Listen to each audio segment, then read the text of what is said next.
Hi, everybody. It's the Stratosphere Lounge, episode 14. Bill Whittle back with you again after missing a week. Managed to hit the record button here. Just so you know, this would actually be very easy.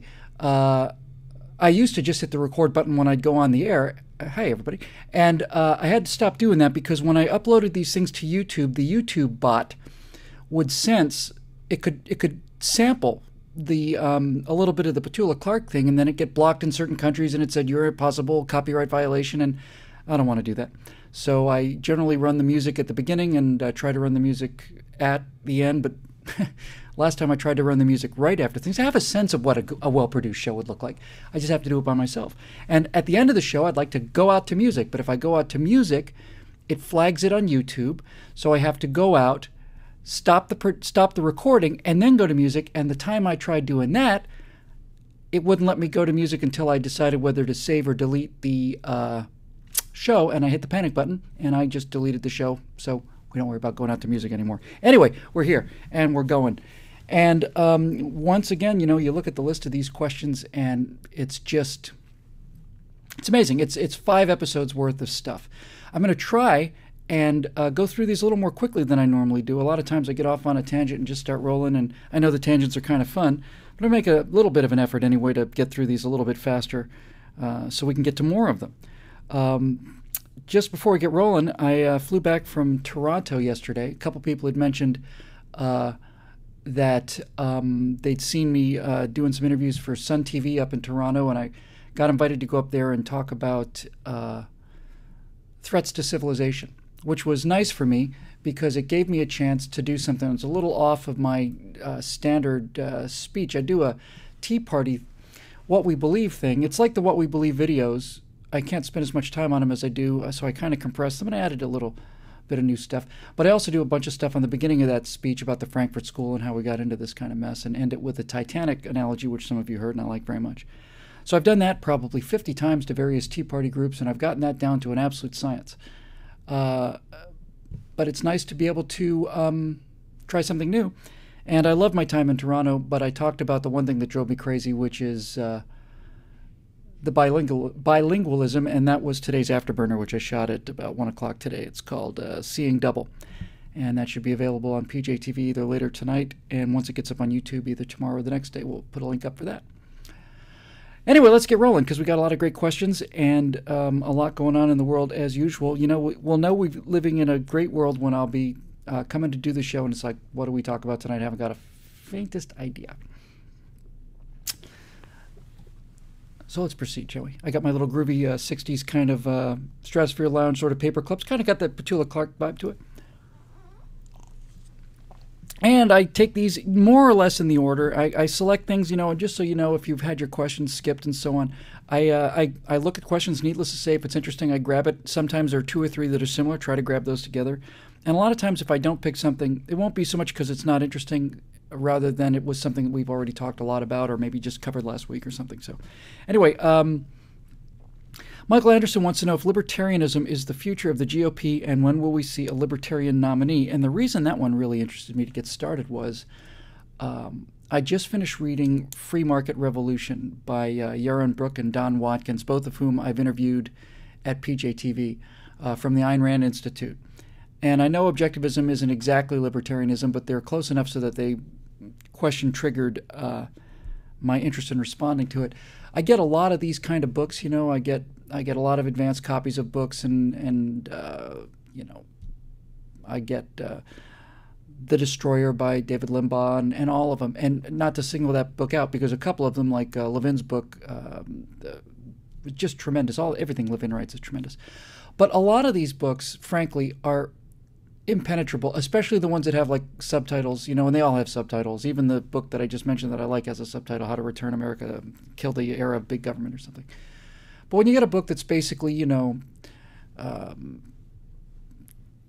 Obama's secret agenda, 15 ways the country is being destroyed, that kind of thing, it's kind of a coin toss whether or not the book is readable. But this latest one by Yaron and Don, Free Market Revolution, is a very, very readable book about applying completely free market principles to society. And honestly, it's only after I read that book, and I'm in this space, right? It's only after I read the book that I began to realize just how far away from freedom we are in this country, how far away we are from freedom, especially in the economic field. And they said they want to separate church and, the economy and the state. But I think you should say it should be the separation of cash and state, because church and state, right? When you start thinking about how entangled the government is in the economy, well, you just don't really fully realize it until you read a book like this. And then especially when you start to read the book, you begin to realize how all of these problems, from the housing crisis to the Federal Reserve to inflation to the entitlement spending, all of this stuff really is all a result of government intervention. And they really spell out the evils and how mechanically these evils work. So I'm just coming off of that experience of just really going, wow, wow. And not many of these books I read that I just go, wow, but that book made me just go, wow, a lot. Libertarianism, the reason I want to tie that into Ayn Rand and objectivism, again, I know they're not identical, but they're similar. I think speaking as a guy who's a message guy, a guy who tries to, put together messages and make them sellable and make them make sense, I think libertarianism is a much easier sell to the American people than what we would call conservatism, even though I consider myself a conservative, despite the appeal of libertarianism. There's a lot of libertarianism that I like. There's some of it that I don't like. I guess I could talk a little bit about that. But libertarianism is a really easy sell to the American people. I think let's just put our values aside for a moment just to look at the thing strategically. Putting our values aside is the one thing we don't do, and I'm not advocating putting your values aside ever. But just taking your personal values out of the mix and looking at an electoral problem, because the question is it the future of the GOP? And the GOP is a political party. One of the comments I had, one of the big discussions I had after the talk up in Canada, which is a lot more liberal than America, was with people about abortion, and it got really heated. I wasn't heated. I was as calm as can be, but a couple of people really started going at it. And the question I realized was, is social conservatism more of is it an asset or a liability in terms of votes for the GOP? Now, a lot of people can look at it and say it's a liability because immediately when you start getting into things like abortion and choice and gay marriage, there's a lot of people who would otherwise vote for the GOP who like fiscal conservatism. Maybe they're a little hawkish, and certainly become more hawkish on days like yesterday. And maybe there is a lot about the Democrats that they don't like, especially the spending and the unions and all this stuff. And they'd be more than willing to come over to the GOP, except they're pro-choice and they're pro-gay marriage. And I go further with this by being sympathetic to this view, because we are kind of the party of leave us alone. I mean, this is the way that the GOP gets just shellacked by the general public, who wouldn't normally consider themselves as Republicans. They say you're all about getting government out of the economy, getting government out of this, getting the government out of that, shrinking the government, and yet you want the government to say that these people can't be married and that these people can't have abortions. Now, look, the abortion argument is a long argument, and I get it, and I can make some compelling cases either way for abortion. Certainly am not one of these people that think that this giant, epic mass killing of human babies is a great thing. And I'm not going to make this about abortion. So, holy cap, that scared the daylights out of me. The lighting situation on the worst produced show in the internet just went kaplooey because my little reflective board that keeps the white hot light off of my face has just fallen down. So come with me now as we thrill to these thrilling days of yesteryear and use the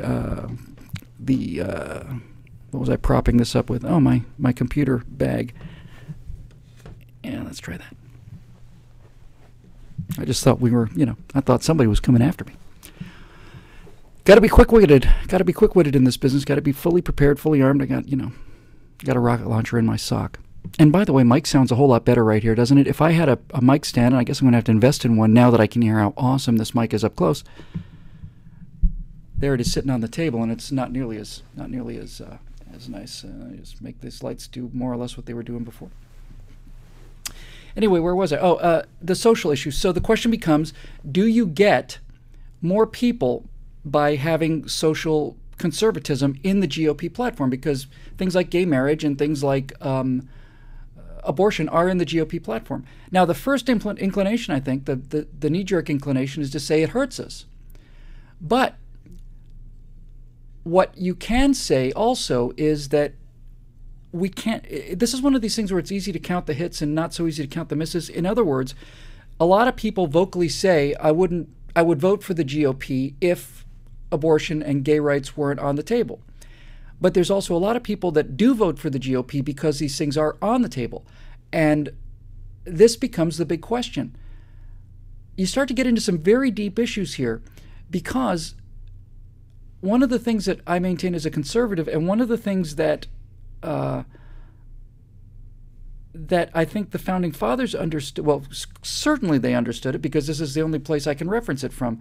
The Founding Fathers said, in probably hundreds of different ways with hundreds of different quotes, but basically a theme that they return to again and again and again and again and again is that a republic and a democracy are only viable with a virtuous people. And if the people no longer have virtue, then a democracy and a republic are useless, because of the things that we're seeing now. People will begin to use democracy to nibble away at the rights for whatever reason, and they're going to want more and more control over bad choices that people make because they don't like freedom, and they start getting into things like, well, you shouldn't be allowed to have a McDonald's in this city because you might get fat, as if getting fat is not a perfectly legitimate choice you have as a free person.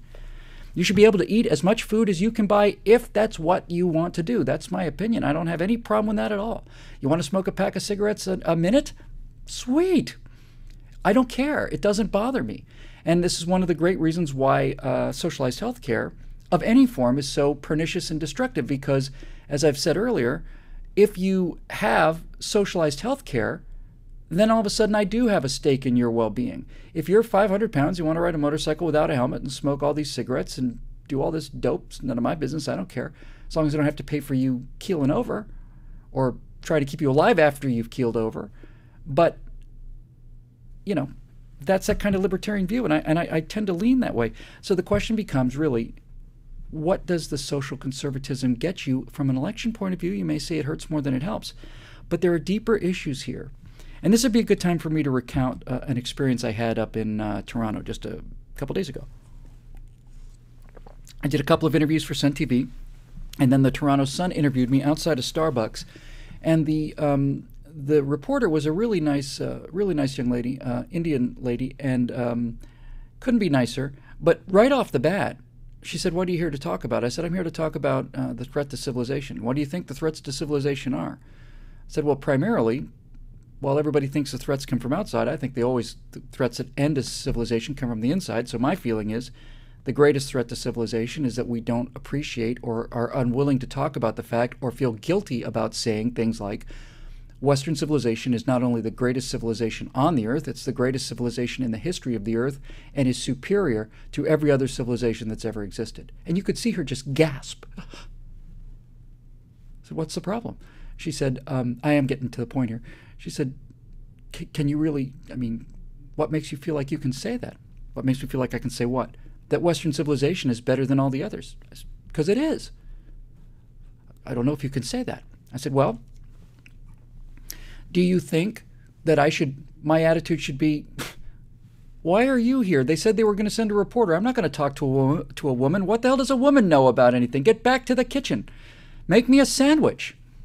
Do you like the fact that in most of the world, or certainly in large parts of the world anyway, you can't go outside unless you're wearing a bag over your head? And also, in many parts of the world, you're not allowed outside at all. And if you are ever going to go outside for one reason or another, you got to be escorted by your husband or your brother. How do you feel about that?" She says, "I don't like that." I said, "I don't like it either." "Do you think it's better that you don't have to do that?" She said, "Of course it's better." I said, "Well then, what do you think about gay people?" She says, "I think they should be allowed to live their lives." I said, "I do too.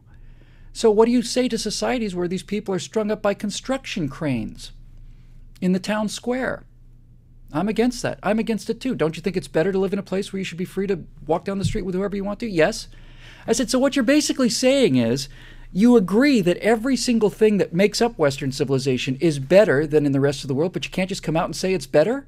The reason you can't come out and say is better is because you've been indoctrinated to hate yourself, and this is the entire point I'm trying to make. So that's how that interview went. But this comes kind of back to this issue of virtue, because as I was doing the interview, the photographer arrived. This is the guy who's taking the pictures, right? And as I'm talking about this stuff, he's making all these faces. Finally, after 4 or 5 of these faces, I said, "It sounds like you've got a problem with some of the things I'm saying." "Yeah, well, you said you have mixed feelings about gay marriages." "I do have mixed feelings about gay marriage." "Well, I don't know how you can have mixed feelings about this."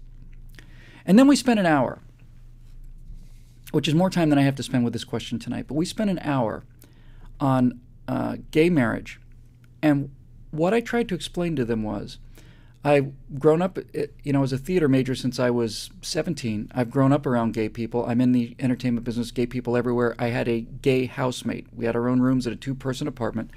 So needless to say, I'm not screaming off into the woods every time I see a gay person. I've been around gay people since I was 15. And needless to say, there are good gay people and bad gay people. This is my view of humanity. This, to me, is the essence of conservatism, is that we don't think gays are good or bad. What do you think about gays? I like some of them. I don't like some of them. I like the way some of them live their lives, and I don't like the way others do. I look at them as individuals.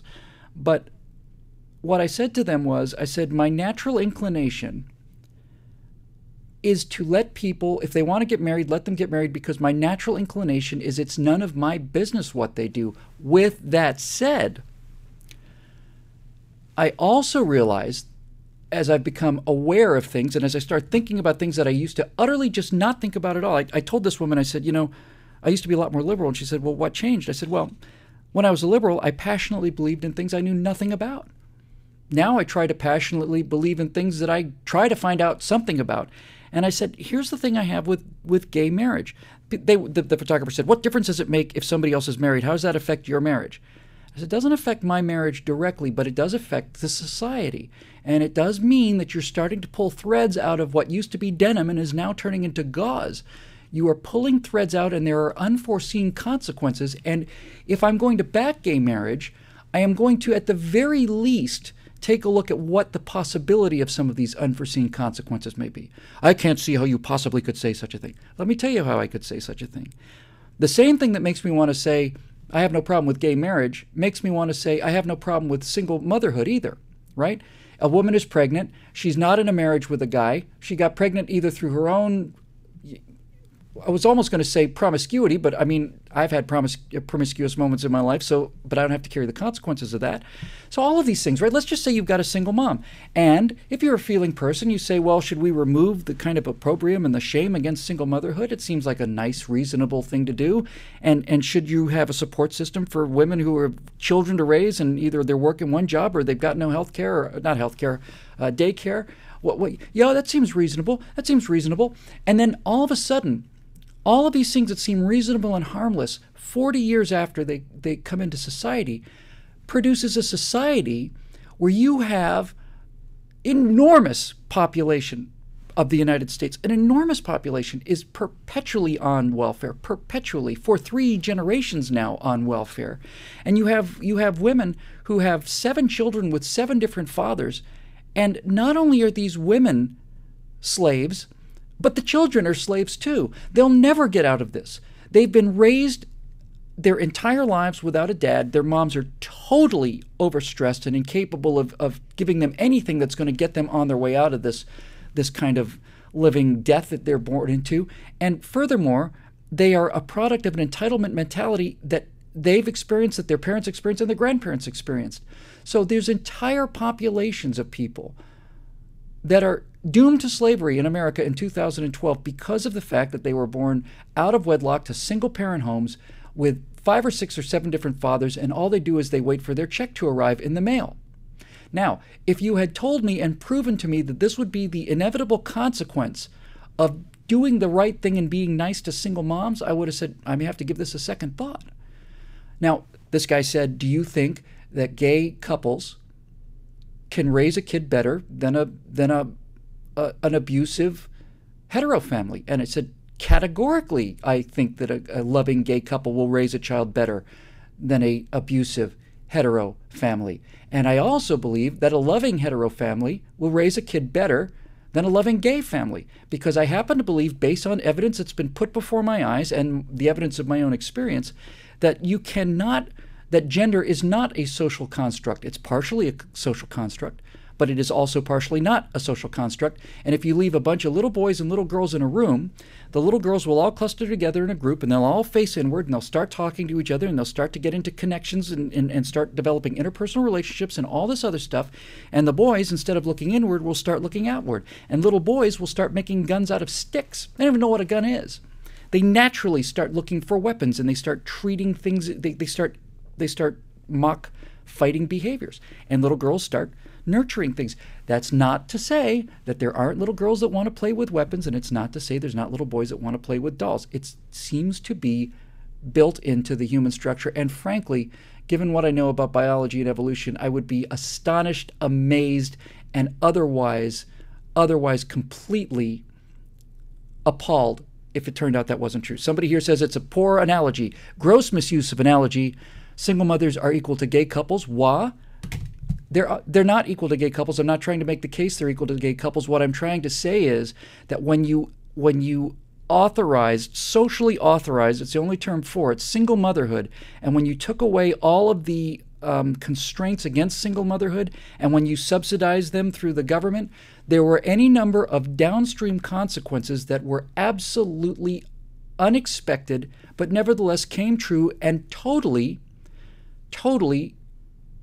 have crippled an entire generation. And the point I was trying to make to that photographer was, I don't know what all of the downstream consequences of legalizing gay marriage will be, but there will be downstream consequences. And we don't know whether they're going to be net gains or net losses. We don't know. But to pretend that they're not there is not a mistake I'm prepared to make. I just don't think that there will not be consequences. There's no question, if you listen to guys like Dennis Prager, who's really just an astonishingly good on this subject especially, are just talk about the structure of the traditional family and how it was not an ancient thing. It's really invented by Judaism, apparently, according to Prager. He makes a pretty good case for it. And how the entire purpose of traditional marriage, as we understand it, is to focus male sexual energy and what is normally the male, just proclivity to just be everywhere, having sex with everything. And by focusing it internally into the family and building up resources, not just for yourself, but for your wife and your kids, and then having this node of a family being connected to other nodes in an extended family with your cousins and your uncles, it's a tremendous support structure, tremendously powerful. The reason I said I think a straight couple can raise a loving straight couple can raise a child better than a loving gay couple, because I do believe there are built-in gender differences between people, and I believe that the best possible outcome for both little boys and little girls is to have clear male and female role models. I'm not saying that you can't raise a healthy child in a gay family. I'm saying I don't know if it can be done as well as in a straight family. I think that's why I'm a conservative. I want to conserve what seemed to be working and what seems to be the best possible way of raising children. Now, I'm perfectly willing to be proven wrong on this. This is not one of the things that I have utter authority on in terms of my security level, which is why I raised it, by the way, because the question that brought that up with me was this woman said, well, you seem pretty sure about that. I am pretty sure about Western civilization. She says, is there anything you're unsure of? I said, I'm unsure about gay marriage, and I'm unsure about abortion. I can see both sides of those issues. So, there are two sides of these issues. So libertarianism, as far as the GOP goes, if I understand libertarianism, would be basically to say a libertarian GOP would have things like abortion and gay marriage just wouldn't be in the platform, just wouldn't discuss it, say, it's not up for us to decide. That really does appeal to me, because I don't know if the state should be involved with marriage. I don't know why the state has to be involved with anything, and I am coming rapidly to the belief that every time the state gets involved in anything, it makes things just about worse. So when the state is involved in healthcare costs 30 times what it needs to. When the state is involved in the housing market, You are legislating the fact that banks have to give loans to people who can't pay them back, and then all of a sudden, since the loans are guaranteed, then the bank no longer is motivated to write safe loans. The bank is motivated to write a quantity rather than quality of loans, because all the loans that pay off, and all the ones that default get paid back anyway by the government. So of course you have a housing crisis and a collapse and all these other things. If the government got out of marriage, then if a church was willing to marry you, you're married. And if the church didn't want to marry gay people, then you could go to another church. And likewise, gay people couldn't push their gay marriage on churches that didn't want to marry gay people. Seems like a great solution to me. So I think on a lot of ways, libertarian is the future of the GOP, and I think I'd like to see a more libertarian GOP. But where do you go with this issue of virtue? Libertarians and objectivists would have to say that virtue comes from within, and this is the whole idea. A virtuous society is a society that can govern itself, and you don't need rules and laws for everything, because virtuous people generally behave themselves. But some people don't behave themselves. And when I hear very, very extreme libertarians, and when I say extreme, I don't mean nutty. I just mean when people take these things to the logical conclusion, where you basically say private police forces or no police forces or no government of any kind, you have to ask yourself, what do you do about the people that don't behave? What do you do with them? You got to do something with them. I am really, really convinced that removing the government from our social lives is the best possible thing we could do. And that lends me to think that a GOP that hadn't got any real social conservatism in its platform would probably be something I'd be a little more comfortable with. But with that said, I think concurrent with that, you have to teach virtue. At the very, very, very, very least, you can't continue to pull the idea of virtue out of society and hope to have, an upright citizenry that can govern itself. Nobody thinks that's going to happen. We don't talk about virtue. We don't talk about civic behavior. I almost said civic duty, but as I've read this latest book, I've really become aware of this kind of altruistic weight on just about everything. This idea that duty and civic duty sounds like a great idea. Needless to say, it sounds like a great idea. But then you start legislating civic duty, and then the next thing you know, you've got $66 trillion in unfunded liabilities.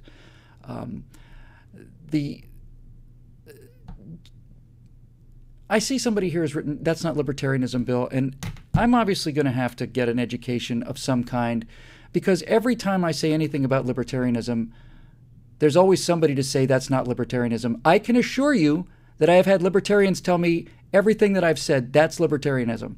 So maybe somebody can tell me what libertarianism actually is. Because no matter what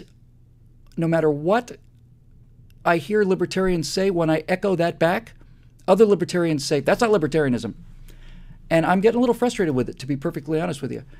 I'm really getting a little frustrated with this idea that no matter what libertarians say libertarianism is, when you run that back, they'll always say, but that's not real libertarianism. I don't really know what to do about that, honestly. I'm really out of, not so much out of patience, as just I'm out of altitude, out of airspeed, and out of ideas on this one. So maybe somebody could come up with a libertarian manifesto. Hopefully it'll be a sentence long. I do know that, speaking for myself here, I ultimately really love this idea of two laws, right? Two laws is all you need, is two laws. And the guy who wrote Whatever Happened to Justice, I think, was the guy who really got it down to these two laws. First of all, do what you say you're going to do. That is the essence of contract law, right? That's civil law. That's lawsuits. You're going to do something? Yes. You agree to do this? Did both parties voluntarily agree to do this? Yes. I will mail you a check for $5,000 and you will give me the keys to a car when I arrive on the lot. Well, here's your $5,000. You got your $5,000. Where's my car? Well, we decided not to give you the car. You have to have laws to protect people against breach of contract. So my first law is do what you say you're going to do. The second law is do not impinge upon other people or their property, which means that you can do whatever you damn well want to as long as you don't impinge upon other people, their physical body, or their property. It doesn't mean you have a right not to be upset. It means that unless you're actually physically hurting somebody or their property, you can do whatever you want to. So, seems to make sense for me. And then all of a sudden, you get into all of this gray area. For example, just came into my head. Let's say we like those two laws. Do what you say you're going to do. Do not impinge upon a person or their property.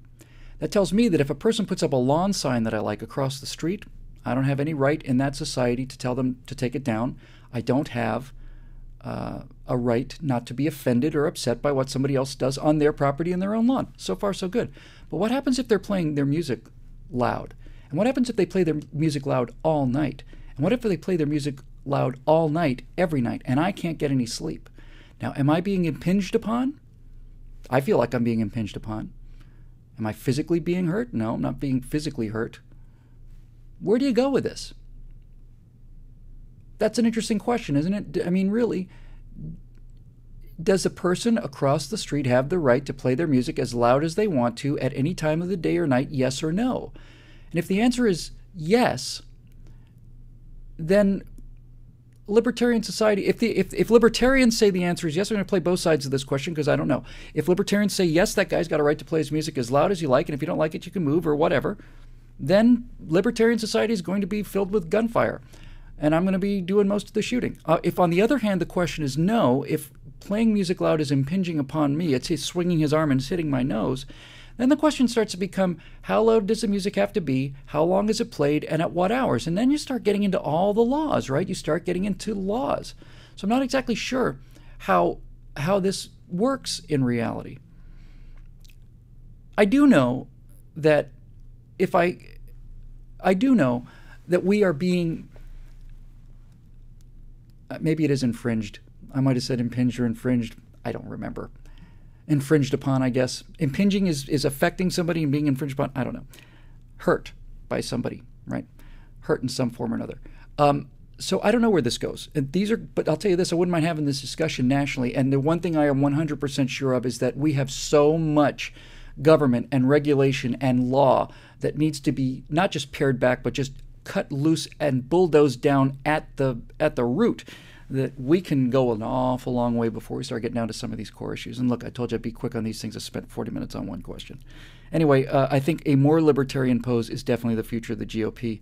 And I think if we got the government out of there, as a general rule, that's a good thing. Moving on. Bob Lawton wants to know, should America become isolationist, or do we have a role to play by being positioned around the world? My opinion on this one's changing fairly rapidly, too. At least becoming more nuanced, and the other side of the scale is gaining more weight than it used to have. I would have said a long time, when I say a long time ago, I mean when I wrote Silent America 7 years ago, I would have said, no, we should not become more isolationist. And I still believe that. But needless to say, I'm having, well, this is going to take a while. First of all, throughout all of human history, modern human history anyway, going back to Babylon, and from Babylon up to about 1990, that's pretty much all of our history. You had, if you were a nation or a city-state, a nation-state, if you're a political entity like the United States is, if you had an empire or a city-state or a country or whatever, and there was an external threat building up, you had warning. You could see that they were recruiting and that they were starting to train armies. You could tell they were building fleets of battleships. You could see that they were constructing bombers and air forces and so on. And certainly the history of Winston Churchill throughout the 1930s must have been just a horrifying experience as he sat in those back benches after being First Lord of the Admiralty in World War I, which ended in 1918, and prior to the War for England, which started in 1939. During those 21 years, Churchill, almost alone, sat in the back of Parliament as an outcast and a freak and an anachronism and a joke, screaming every day that once again the Germans are arming, the Germans are arming, the Germans are arming. Mr. Churchill, what do you think about this bill to regulate the coal industry? What I think about it is that the Germans are arming. And so over the course of history, certainly industrialized history, the greater the threat, the more warning you had. You couldn't just simply assemble an army or a navy or an air force or whatever out of nothing. But now we are at the point where nuclear weapons can make a big impression on even the slowest news day. And so we don't have that kind of warning anymore. I don't know if a suitcase nuke actually exists, but without question, a nuclear weapon can be made small enough to fit into a van and driven across the border, or fit into a container and put in a container ship and appear in Long Beach or New York Harbor or any other harbor. Or if you get it on board a container, by the way, if you can get it past, I'll get to that in a minute, but if you can get it on board a container and shield it adequately to escape detection, then you can get it on a truck and drive it anywhere you want to and just deliver the truck, and then boom, the truck goes boom. Now, I will say, before we get into the actual interventionist thing, that I was coming back to LAX a couple days ago. I was in the airport in Toronto, and I was just, they clear customs in Toronto, so you don't have to go through customs here in LA. So I was just handing in the form, and the guy up in front of me was handing in the form. There was another guy off on the left, 2 U.S. Customs agents, and all of a sudden, they were in little things that looked like beepers. All of a sudden, these things start going, doo-doo-doo-doo-doo-doo-doo-doo-doo-doo-doo-doo, and little green lights start flashing. And then both of them just drop what they're doing, and very calm, they start walking around, and one guy unclips this thing from his belt, and he's just holding it, not pointing at anything, starts walking around, and he's walking around this crowd, and he says, "Did anybody here recently have a medical exam?" And I had radioactive dye pumped into me back in November of last year, and I set off a radiation detector on 2 buildings away, or at least on the other side of the hall and on the other side of a wall. So some woman raises her hand, and it turns out she'd had some nuclear tracer pumped into her, and these little itty-bitty little things on these guys' belts sensed it. And I was actually so impressed and so relieved that this is trace radiation. It was just picked up by these guys just wearing them on the belt. I've heard from people in the intelligence industry who know better, who would know well enough to know, who say, "I can't give you any details or anything, Bill, but if a ship carrying radioactive material sails around the Cape of Good Hope, we know about it, we know what's in it, and we know where it's going." I like to think that's true. I think it's probably true. So the question becomes, do you intervene in the world? I still think that the reason we don't have to really deal with Al-Qaeda anymore, even though they stormed an embassy and killed an ambassador and some Marine guards, I think that when Osama bin Laden was killed,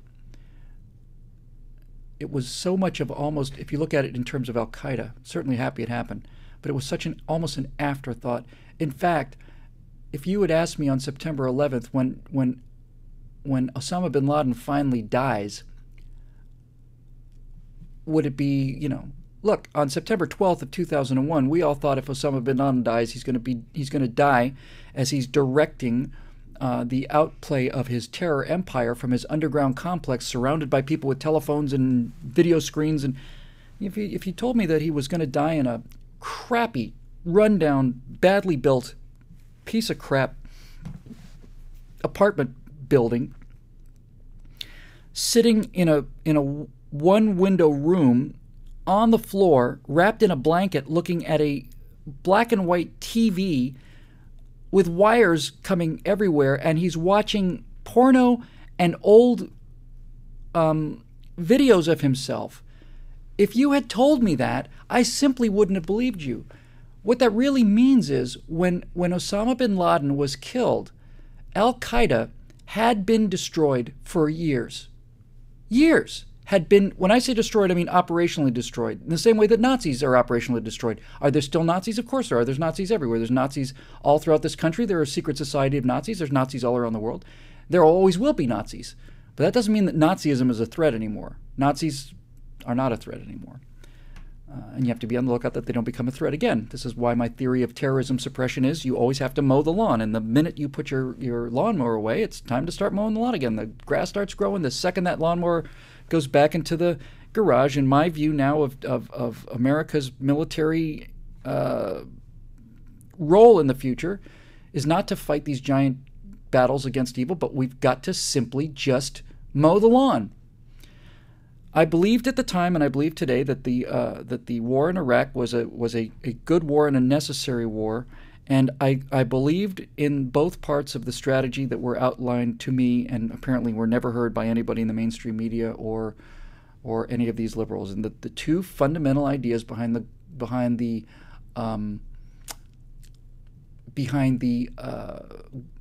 Iraq war were, number one, the beacon strategy, and number two, the flypaper strategy. The beacon strategy said that the Muslim world is getting more and more and more radicalized, and the only answer to stop radicalizing Islam is to give them an example of democracy at work.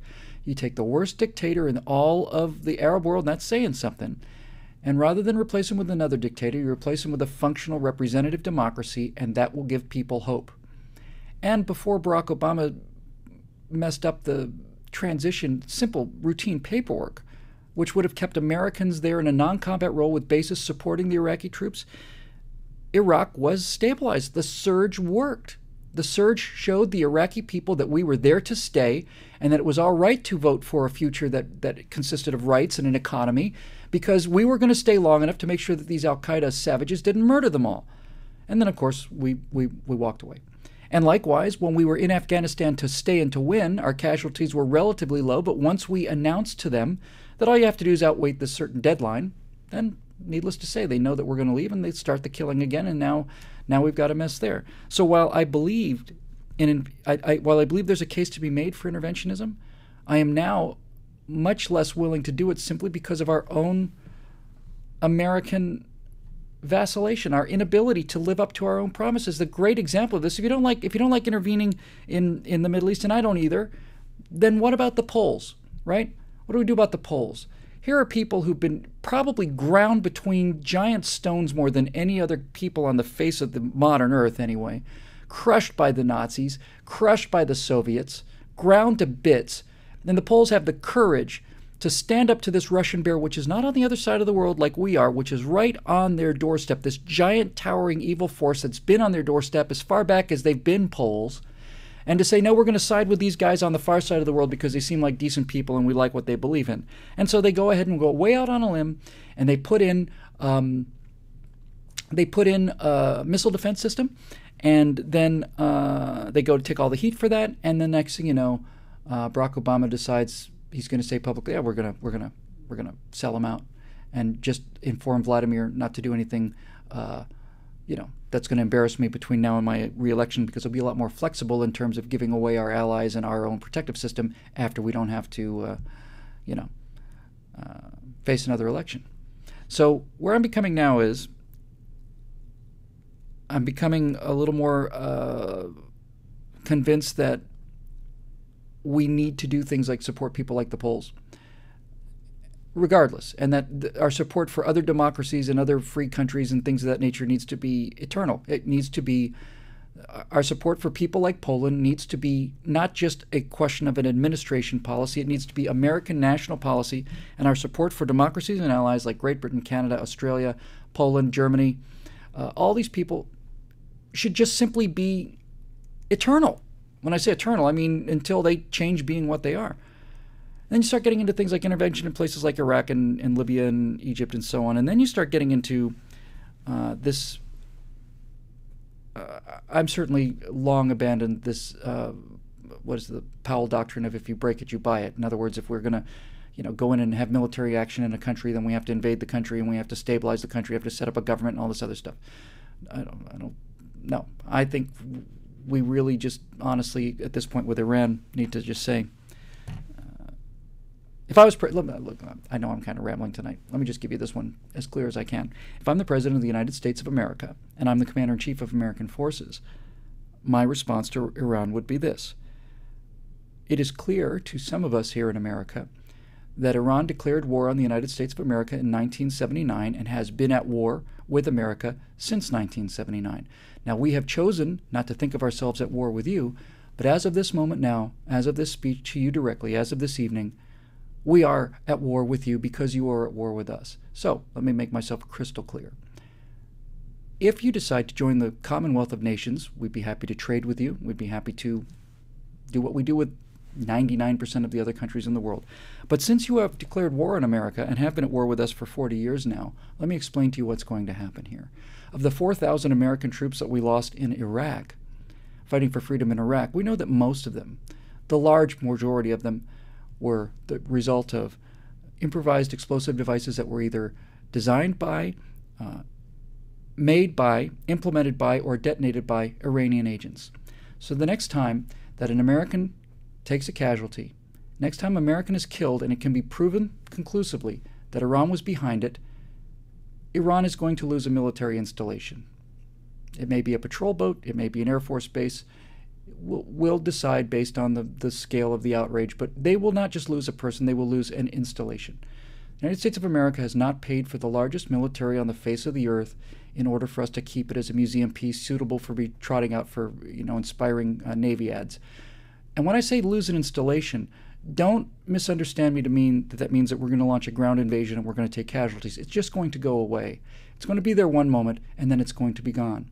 And if there is a large-scale attack on American civilians anywhere in the world, but especially on American soil, then Iran will not lose one military installation. Iran will lose all of their military installations. 48 hours after that attack, Iran's military capabilities will be eliminated. And I know you've heard this kind of talk before, and I hope you don't have to test me on it, but if you do, I would like to ask for your own sake that you test me small before you test me big, because I am as serious about this as I can be. Your facilities will go away, and it will cost us nothing but money, and not a whole lot of money at that. They will simply go away. And if you actually think you can murder American citizens at your leisure from this point on, you have another thing coming. And if you think you can retaliate against the American people, I will leave you naked before your enemies for the rest of time. Are we clear?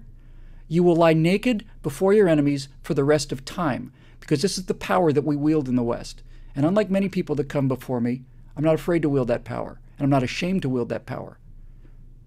I'm almost eager to wield that power, to make it clear to you that those days are over.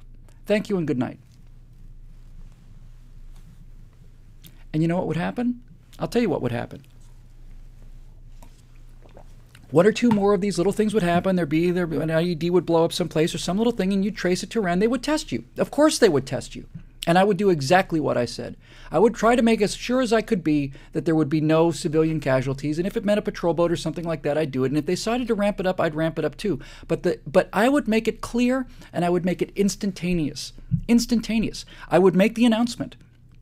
I would say, ladies and gentlemen, this evening at 6 o'clock p.m., it was proven to me conclusively that the death of 4 servicemen in southern Basra was a result of an IED that had been designed and planted by the Iranian Secret Service. So at 7:30 this evening, after it was proven conclusively to my personal satisfaction by our intelligence services, 14 patrol boats and the base that launched them is simply not there anymore. It was destroyed in a conventional attack using cruise missiles, and it's not there anymore. And the next time Americans are attacked, other facilities will not be there anymore until there are no facilities left. And I would like to say to the Iranian government, by the way, that we are concluding that your personal residences are military targets. So if you think we're just going to be taking out your civilians, who I know you don't have much care about, we're considering general headquarters to be extremely high on our list of potential targets to go away next time. In fact, I'm looking at tomorrow's or the next time's target list, and sure enough, GHQ is at the top of the list. We now return you to your regular programming. I think I might add, by the way, somewhere in that speech, I might say, I not only have the ability, but as the Commander-in-Chief, I not only have the ability, I have the obligation. I have the obligation, not just a constitutional obligation, not just a legal obligation, I have a moral obligation, and I have a personal inclination to use the weapons that are at my disposal to protect the lives of our American soldiers. And for me to sit idly while you just slow motion murder my people is not something I'm inclined to do, something I'm allowed to do, or something I'm going to do. The next time American soldiers die at your hands, you are going to pay a large price for it. A large price. And if American civilians die in any number at your hands, you're going to pay the ultimate price. I'm not going to bomb your cities because we're decent people, and the people in your cities are not the people that caused this, but I will eliminate your military from the face of the earth for the rest of time, and I'll continue to eliminate it for as long as there's the United States of America. You build a canoe with a slingshot on it, and it's going to go away. Do we understand each other? I think that's all it would take. I really think that's all it would take. What's this? But Bill, the liberal media would crucify me. You know what? The liberal media didn't elect me. I'm not beholden to the liberal media. The liberal media would be howling like banshees, and the American people would run for the frickin' part of downtown with the widest streets, and they'd start a parade because they want to believe in something. They want to believe in their country again. They want to believe that there's a future for this country and it's worth defending. I would have 85% approval ratings if I did that. And for the 15% that don't approve, the funny thing is they wouldn't approve because he's going to get us all killed, when in actual point of fact, I'm actually going to save you all from being killed. And if they really wanted to turn this into an argument, by the way, I'd be more than happy to go into the substructure of this. The reason I make those kind of decisions is I would say, listen, unlike those of you in the liberal media, I actually read what these people say to each other, and I understand what kind of society they have. Unlike you, I'm not so arrogant that I think that they're subhumans, because you think they're subhuman people. You really do. You liberal elitists think that these Iranians are subhuman. How dare you say that? I say that this way. I say it because you're utterly convinced that everything they do is a result of what we do. In other words, you're so convinced that if we'd only stop doing this, they'd do this. And if we went out of here, they'd do this. And if we were nice to them here, they'd do that. What you're really saying is that they're not really people at all. What you're really saying in your liberal elite ivory towers and your New York City skyscrapers over cocktails is that they don't have their own ambitions, they don't have their own desires, they don't have their own needs, their own wants, they don't have their own anything. They're just little robots that respond to us, who are real people, like liberals. Real people. Nonsense. Of course they have their own ideals. Of course they have their own desires. Of course they have their own greed. Of course they have their own ambition. And that's the first thing I understand about them, is that they're real people and that they mean what they say to each other. And the second thing I understand about these people is that they do not belong to a cooperative society the way that we do. And so I'm not going to mirror them. I'm not going to pretend that they think the same way I do. I don't know exactly how they think, but I certainly am smart enough to know that they don't think the way that we do. So I'm going to talk to people who do know how they think, and I'm going to assume that they think the way they think. And in a society that's based on dominance and it's based on these very hierarchical structures, strength is everything. Strength is everything. So if I say, hey, I'm just going to personally disarm, I'm going to unilaterally disarm as a gesture of goodwill, that is an excellent strategy to lower tensions if you're at war with Canada. But if you're not at war with Canada or somebody who is essentially like us, then they need to be seen that you're not dicking around. And I think I'd use that language too. I'd say, Mr. Ahmadinejad, let me just be crystal clear with you, sir, person to person. I'm not dicking around about this, all right? I'm not dicking around. I'm serious as I can be. I'm as serious as a heart attack. You do this and it's coming. Because, the only people say to me all the time, gee, Bill, you interested in running for office? No, I'm not. I'm not interested in running for office. The idea of being a legislator is the most torturous thing I can possibly imagine on the face of this earth. But I would like to be president, and the only reason I'd like to be president really is be commander-in-chief. I'd like to be able to just fly a jet out to that carrier. They probably have to make me sit in the back seat, I understand, but I'd like to be qualified. I'd like to be carrier qualified. There's other presidents, if I put the jet into the ground, as long as I don't kill anybody else, they can find another president. But frankly, I think the president ought to be able to land on a goddamn aircraft carrier, pardon my language, and get out of that thing and walk out. And that's why George Bush was so impressive to me. And everybody said, oh, he's wearing a costume. Look at him wearing his flight suit costume. He's a fighter pilot, you idiots. It's not a costume. It's his uniform. That's his day job. Of course he's a pilot. Of course he wants to wear a flight suit and a parachute. If I ever got on a carrier, I know they're going to get me out. They're going to put me in a little suit. I'm going to walk down a staircase. There's going to be somebody to hold my hand and please grab hold of the railing, sir. And I'm going to come out in my little, my little suit, and I'll be, shielded and walked away and so on. But that's not how I want to go. I want to have the canopy come up with my helmet. I want to detach, and I want to jump over the side, and I want to have my parachute over my shoulder and my helmet in my hand. That's how I want to land on a carrier. But anyway, Commander-in-Chief is a job that people should be prepared to execute. And once again, right, isn't this the whole idea when we talk about isolationism? My objection to isolationism is that it is an open invitation to the rest of the world to hit you and see what happens. I'm sorry, I do see it that way. And if America withdraws from the world stage, the idea that if you pull American power out of the world stage, that there will be no power in the world stage is nonsense. It's either our power or it's someone else's. It is a vacuum out there. And if it's not American power as an international power, it will be somebody else's power. And I don't want to cede that high ground. Now, I will grant you that this business of thinking that we can install a representative democracy in every one of these god-awful hellholes is utter nonsense. I never believed that, and I don't think anybody actually believes that anymore. But there it is. I want a navy that is in every corner of the world, and when I hear about Somali pirates or wherever these pirates are opening fire on tankers or civilian ships of any kind, when that piracy thing flared up in the beginning of the Obama presidency, I was, needless to say, very proud that the SEALs took that shot. But frankly, they never should have gotten aboard that ship in the first place. All those ships should have been armed. A guy with an AR-15 on a platform like an oil tanker, which is as solid a platform as you're going to get at sea. Me, an untrained guy with my personal AR-15, I assure you, if I was on the fan deck of that tanker, lying prone with my AR-15 with my 3-power sight on it, nobody in a little speedboat is either going to get to that boat or they're never going to hit me. Not ever. Not these guys who are shooting from the hip with an AK-47. I'd drop 4 of them, and that boat would turn around. That'd be the end of that problem. Nevertheless, the thing that depressed me the most about this entire thing of piracy was I finally said, finally, there's some frickin' pirates. I just think that the Indian Navy sunk one of those ships. India is a great ally. They're going to be our ally in the 21st century. But I'm telling you, if there's some other navy out there sinking pirates, it's not the United States Navy, then we're doing something wrong. There's something really fundamentally wrong with this country if there are pirates anywhere in the seas of the world, anywhere, that are not being sunk by U.S. Navy destroyers or cruisers or carrier strike groups or submarines or whatever.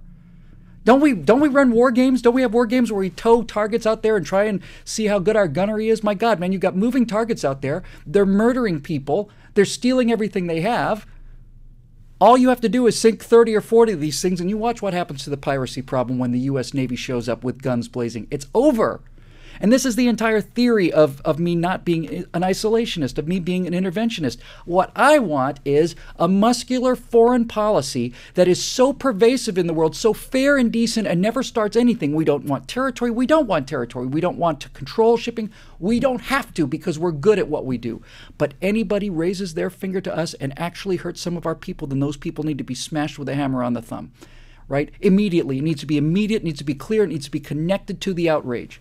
So that's my idea of a military, is a military that goes around and protects American interests, avenges freedom, and provides the form of social stability across the world that allows trade to happen because we're traders. I read an interesting thing about, it is a California nurtured AR-15. Somebody asks questions every now and I see one that really just, interests me. I have an AR-15 with a bullet button, which means that I have an AR-15 that can have a 10-round magazine. You put a 223 round in, and it drops the mag out, and you put a 223 round back, and I'm going to get a little ring with a little stud on it. I drop that magazine right out of there. Stupidest law in the world, but yeah, I got an AR-15. I know how to use it. So that's what I want the Navy to do, and I'd have the same attitude towards our economic interests, right? I'd say, of course we can compete with the world. There are some industries that are probably past our time. I don't know if we'll ever be able to get the steel industry back, only because no Americans are going to work for $2 an hour, but people in other parts of the world will.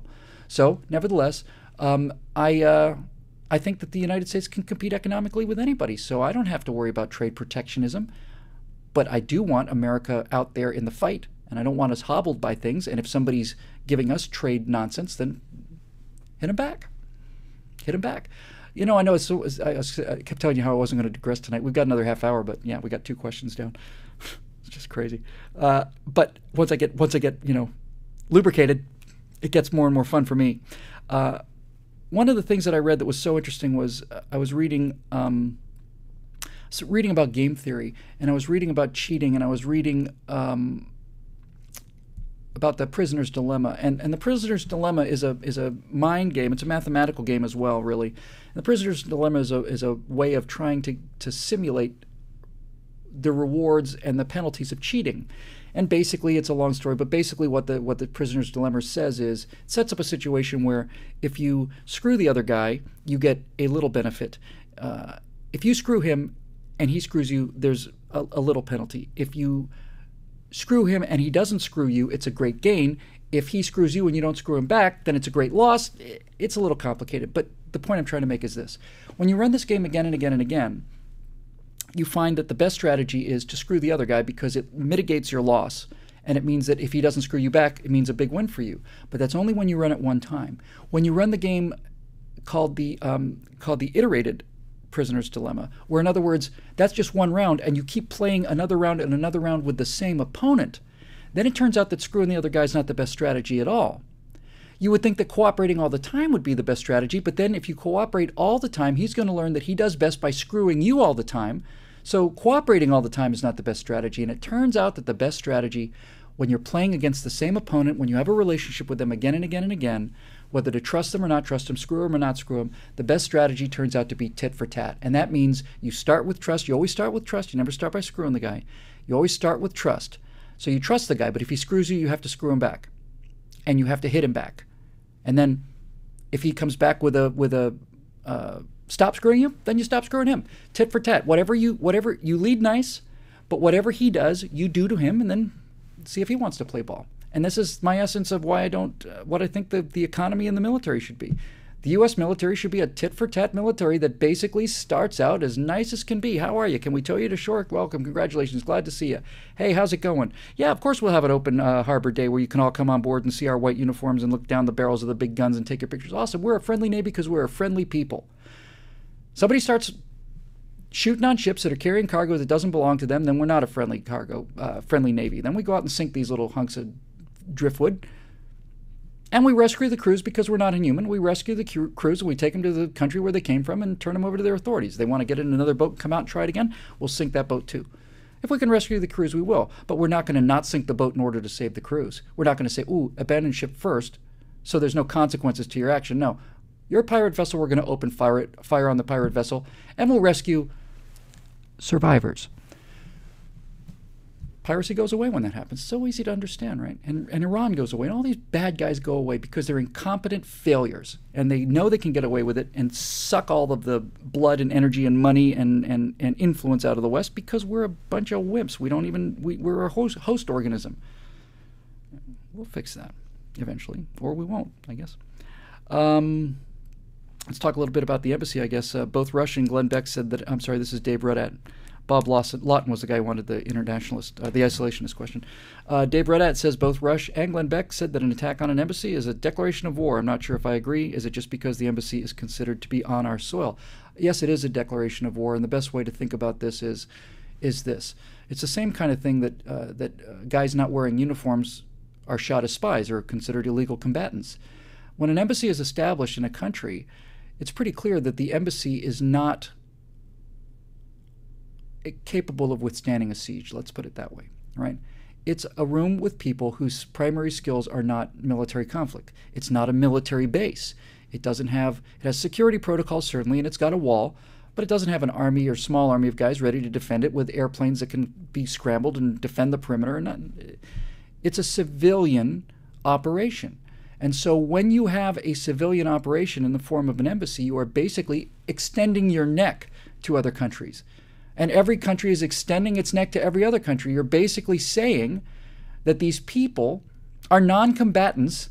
It is a non-military installation and is therefore sacrosanct. It is therefore protected. It's holy, it's sacred, and you can't set foot on it without our permission. And when you do, you have taken advantage of our goodwill and taken advantage of the fact that this is not a fortified bunker surrounded by armies and overflown by jets 24 hours a day, and you have violated the terms of that trust in such a way as to be considered a declaration of war. In other words, since you didn't have to face guns and tanks and mines and aircraft in order to take that building, you're going to face them now.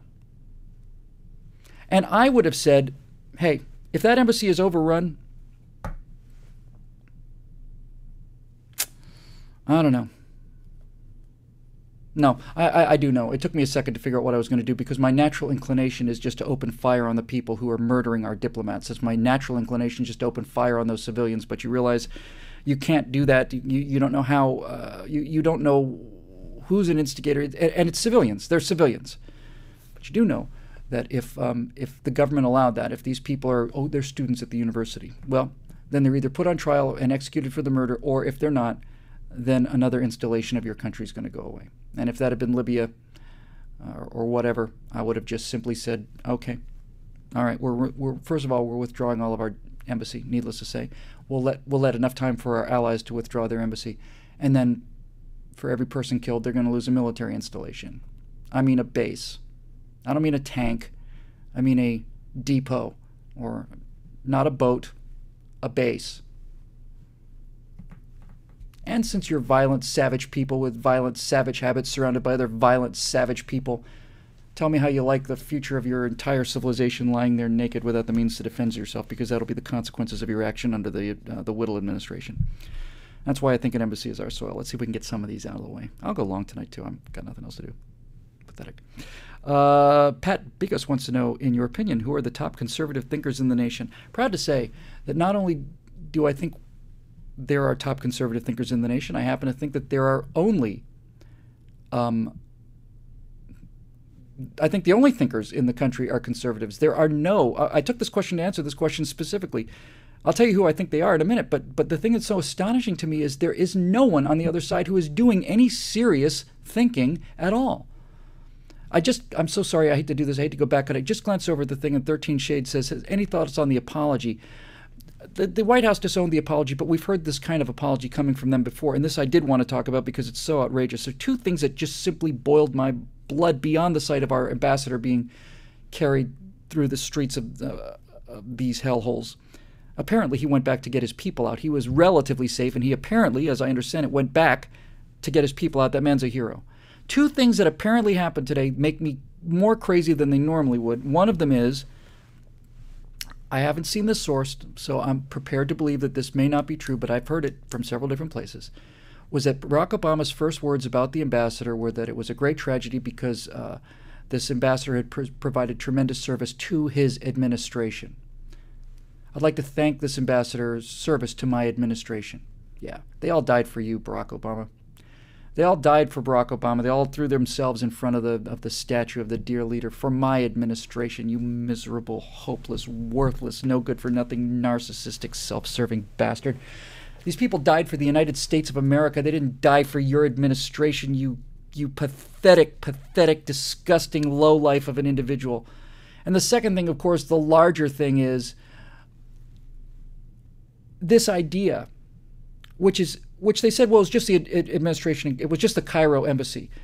But MSNBC is calling for the arrest of this pastor who's making this movie.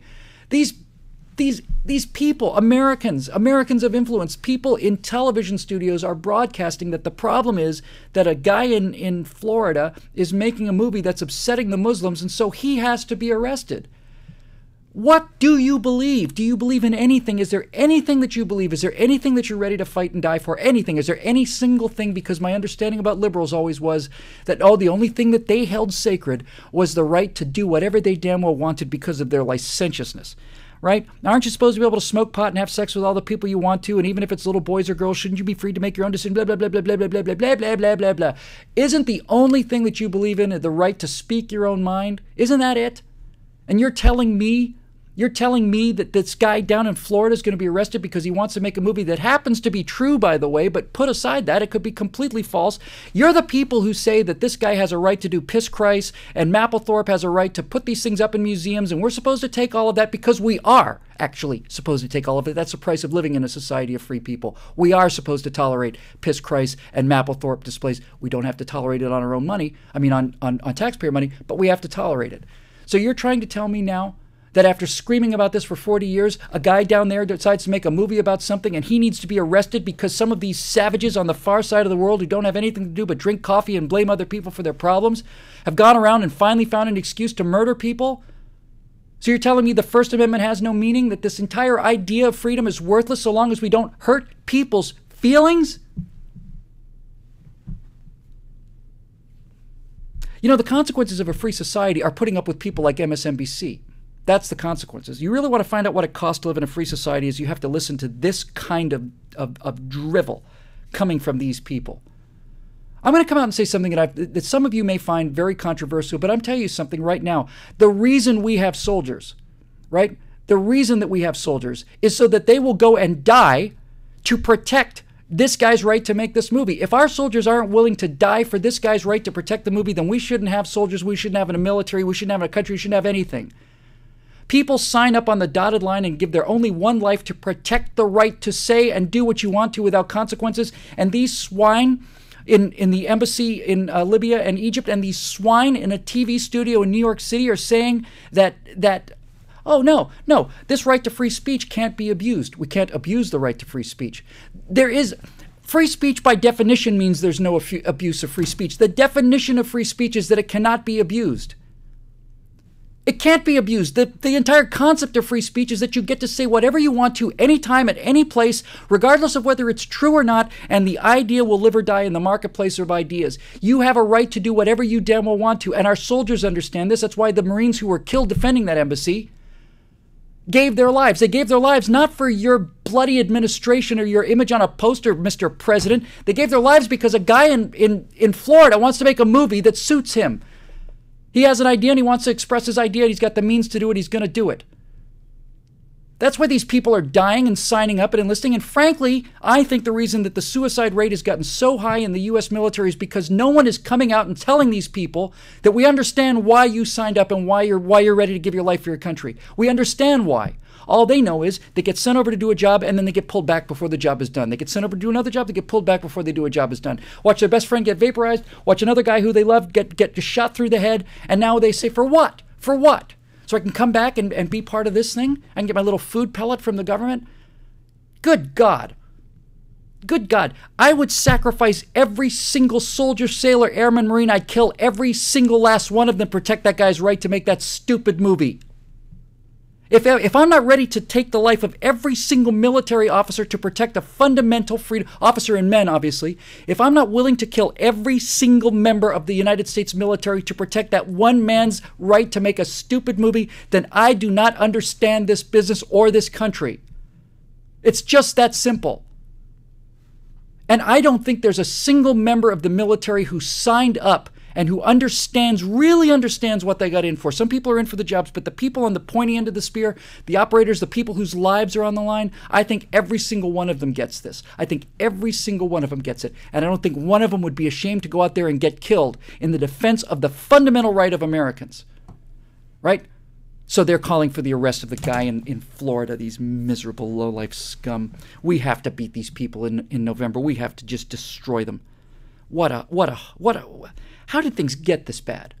How did things get this? Well, I know how they got this bad. We stopped. We figured it's none of our business. We got our own business to run. Politics, none of our business. We just keep away from politics. Yeah, well, as a result of 40 years of keeping away from politics. I'm sorry, now it's time to answer Pat Bigos' question. Who are the top conservative thinkers in the nation? The smartest man, in my opinion, smartest man in the world is Thomas Sowell. Thomas Sowell's just the brightest guy in the world.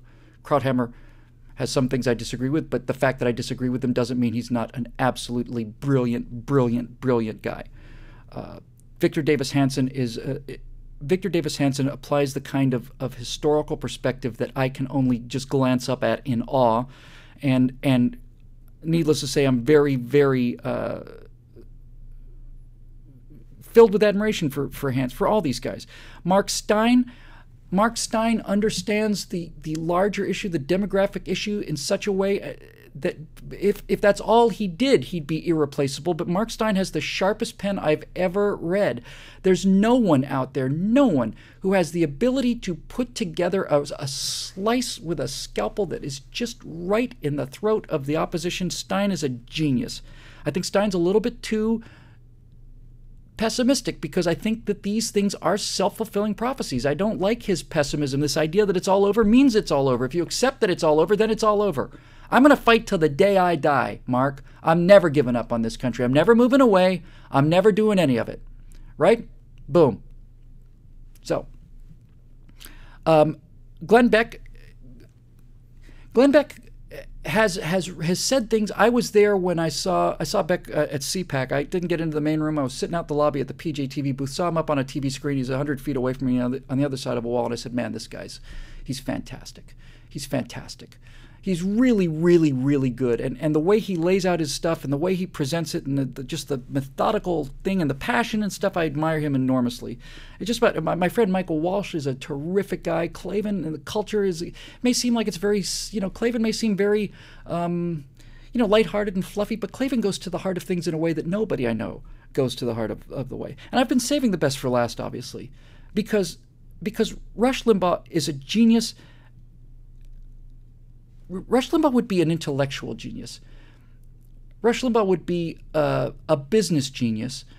Rush Limbaugh would be a marketing and promotion genius. But above all things, Rush Limbaugh is a moral genius. He's a moral genius. I see Mark Levin, Glenn Reynolds, P.J. O'Rourke. P.J. O'Rourke is the guy who really got me, really converted me.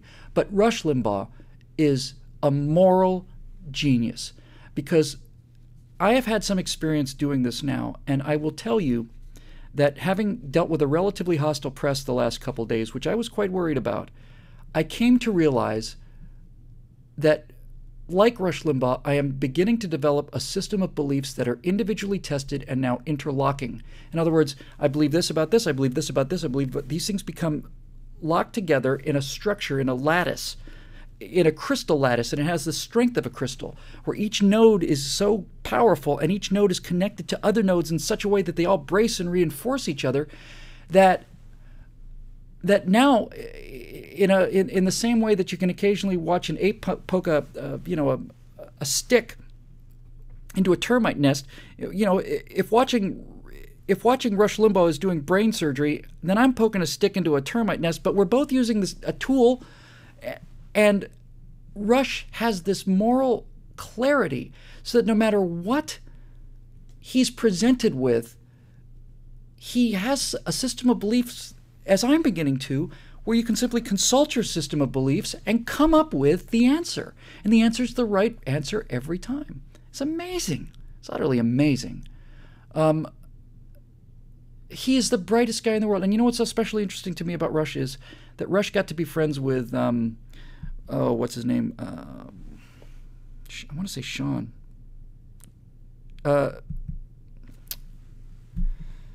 Family Guy guy. Anyway, the creator of Family Guy, who's a gigantic liberal. He was on the show, and they loved him. And Rush got to be close personal friends with Elton John, of all people. So what it really goes to show is that Rush is not only that, he's just a good guy. He's a nice guy. And when I did that interview with those people up there, I was determined to make sure that when it was done, I was telling about the Toronto interview earlier. When it was done, I decided when it was over, I said, listen, I want you to come away with one thing. I don't need to convince you about these objections and all these other things and things. And I don't need to, like I said, convince you. But I do want you to know that the things that we conservatives believe, we believe for a reason, and that we believe it because we think it does the most good for the most people, and we don't do it because we just think it'd be nice to hurt people, bomb brown people, and we hate gays and we hate blacks. There's a reason why we believe these things. And she said to the people who were my handlers, she said afterwards when I wasn't there, she said, this guy's amazing. I've never heard anybody defend this stuff. And I was pleased to hear that, but I was also pleased to hear her say, he seems like he really cares, like he's a really nice guy. I do care. But those who I think are the big giants, and I think they're fantastic. I'm going to take shorter ones if I can now. Here's an interesting one. Elisa Eldridge wants to know if news networks were honest, how much of the country would end up being conservative? There's a pretty good answer for that, I think. Simple answer, which I can get through fairly quickly. Seth MacFarlane, thank you very much. I keep saying Sean, it wasn't. It was Seth MacFarlane. I was thinking Sean Green was Seth Green. 10,000 entries of Seth MacFarlane. Thank you very much. If the networks were honest, what difference would it make? In 2004, Evan Thomas, the editor of Newsweek magazine, estimated that press bias was worth 15 points for John Kerry. Now, they didn't like John Kerry very much, and they certainly didn't worship John Kerry the way they worship Barack Obama. So I think Evan Thomas is about right, about 15 points. Let's say conservatively it's worth 15 points for Barack Obama. I think it's closer to 25 points personally. I think it may be even higher than that. But I will tell you this, as a lark, one of the first afterburners I did, I took Evan Thomas at his word, and I took 15 points of media bias off of the 2008 election map with Obama versus John McCain. And if you flow 15 points away from Obama towards John McCain, Obama carries Delaware, he carries the District of Columbia, and that's it. McCain wins 49 states. Obama wins 1 state and the District of Columbia. And that's what happens when you flow 15 points of media bias on the election map. If there was a network that was produced by robots, see, people think I want a conservative news media. I don't want a conservative news media. I just want a news media. If you had a network that was able to assess information and deliver it by robot, so I know this is never possible, but just as an ideal, if you could distribute information about presidential shortcomings and not hide anything, not have your side hide something and their side hide something, and likewise not pile on either, but to simply report the news. And if everybody watched the news as news, without spin, without selection, and without this is the important part, without the spin of the selection bias. In other words, you think people are biased in the way they present the news, but the real bias is what gets left out of the nightly news, what doesn't get talked about. It's not even a question of how they spin the news. What did they leave out? What did they pick? Why did they choose to record these hits and not record these misses? That's where the real bias is. So if you had a robotic reporter that just reported the news, I am utterly convinced in my bones to the day I die, to my marrow, I believe, that the Democrats would never win another national election ever. Period. That's what I think. John, I'm sorry to have to crush your question like this, but it's probably the best answer I can give. John Page wants to know, what exact actions would you like to see taken against the Federal Reserve? I think it's a subject that won't be ignored for too much longer. The action I'd like to see taken against the Federal Reserve is, on reflection, I'd like to see the Federal Reserve abolished. I think that each bank should be able to retain, I think there should be some, and not to say I can't be talked out of this, mind you, don't get me wrong, I'm not on firm footing here. The only thing I think that I'd like to see off the top of my head, not knowing the downstream unintended consequences, is I think I'd like to see some form of depositors insurance, only to prevent a bank run. And I think that should be individually per bank. So yeah, I like the idea that, if a bank is in trouble, because a bank only keeps a small percentage of its total assets in the bank, right? A bank run means everybody panics, they want their money out of there, and I think this FDIC thing is a fairly good idea in terms of protecting individual banks like Bank of America or whatever. I don't think you can protect against a society-wide bank run. If everybody is running to all of their banks, then you've got much bigger problems than that. But some sort of FDIC protection I'd like to see for an individual bank, for an individual account, and I may be wrong about that. But generally speaking, my feeling about the Fed is it's the Fed that fundamentally changes the market. And I don't know if that led me into a question I really want to get to, but there is one that I really do want to get to. Let me see if I can see it here. Sorry. Because there is one question I really wanted to get to. Maybe I didn't copy it. I'll deal with it anyway.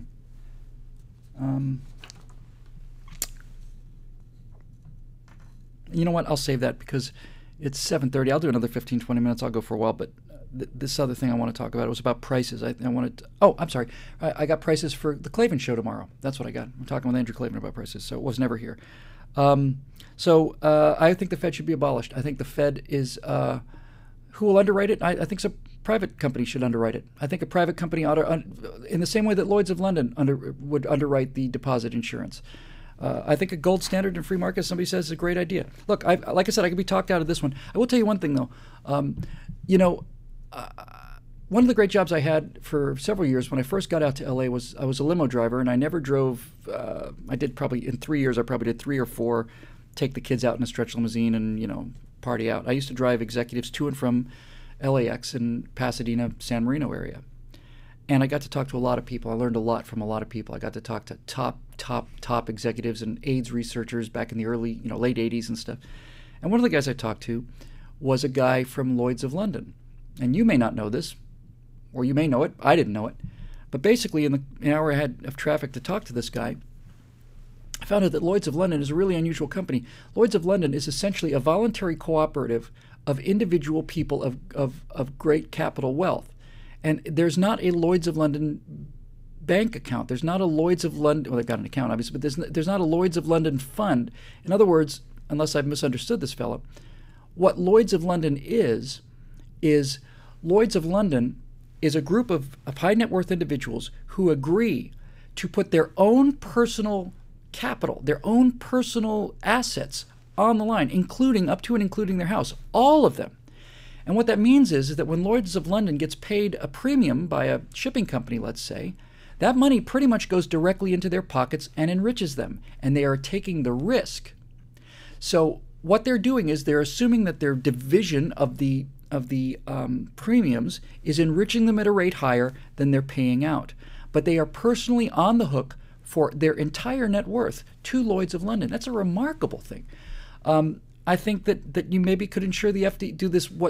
Currently the FDIC? I think a private company could probably step up and say to banks, pay us some money and we'll put this big pot of money, which is designed to cover withdrawals, instantly at your disposal. Maybe that work. I don't know. I know there are some ideas out there. Nobody knows what are good ideas, but I don't think the Fed is really helping anybody anymore because, when you suppress the interest rate to 1%, if you've got a 1%, 2% interest rate and a 4% inflation rate, aren't you basically being paid to borrow money rather than paying other people? Shouldn't you, if the interest rate is lower than the inflation rate, shouldn't you just borrow as much money you can and buy everything you can? Well, I'm not super big on economics, but it seems to make sense to me. Justin McConkley wants to know, what do you say when someone calls you a neocon? I say, thank you. Mike Lynch says, it's an embassy attack. We kind of covered that. Sun News in Canada. I had some questions about Canada, but I think I talked a little bit about Canada and about the experience I had up there. I made a real... let me refer all the Canada questions to the afterburner I did today. I did an afterburner about Canada and about multilingualism and how much I love Canada and some of the things I said to Canada. I will give you the one joke I did use, though. I started the evening by... I'll give you my introduction. I personally am very concerned about the state of our... This is not the introduction, this is the preamble. This is just for you. I'm very concerned about the state of our alliances, especially our alliances in the Anglosphere. I think the Obama administration has utterly, totally, completely disrespected the Australians, the Canadians, and especially the British, and we don't need to go into all of that.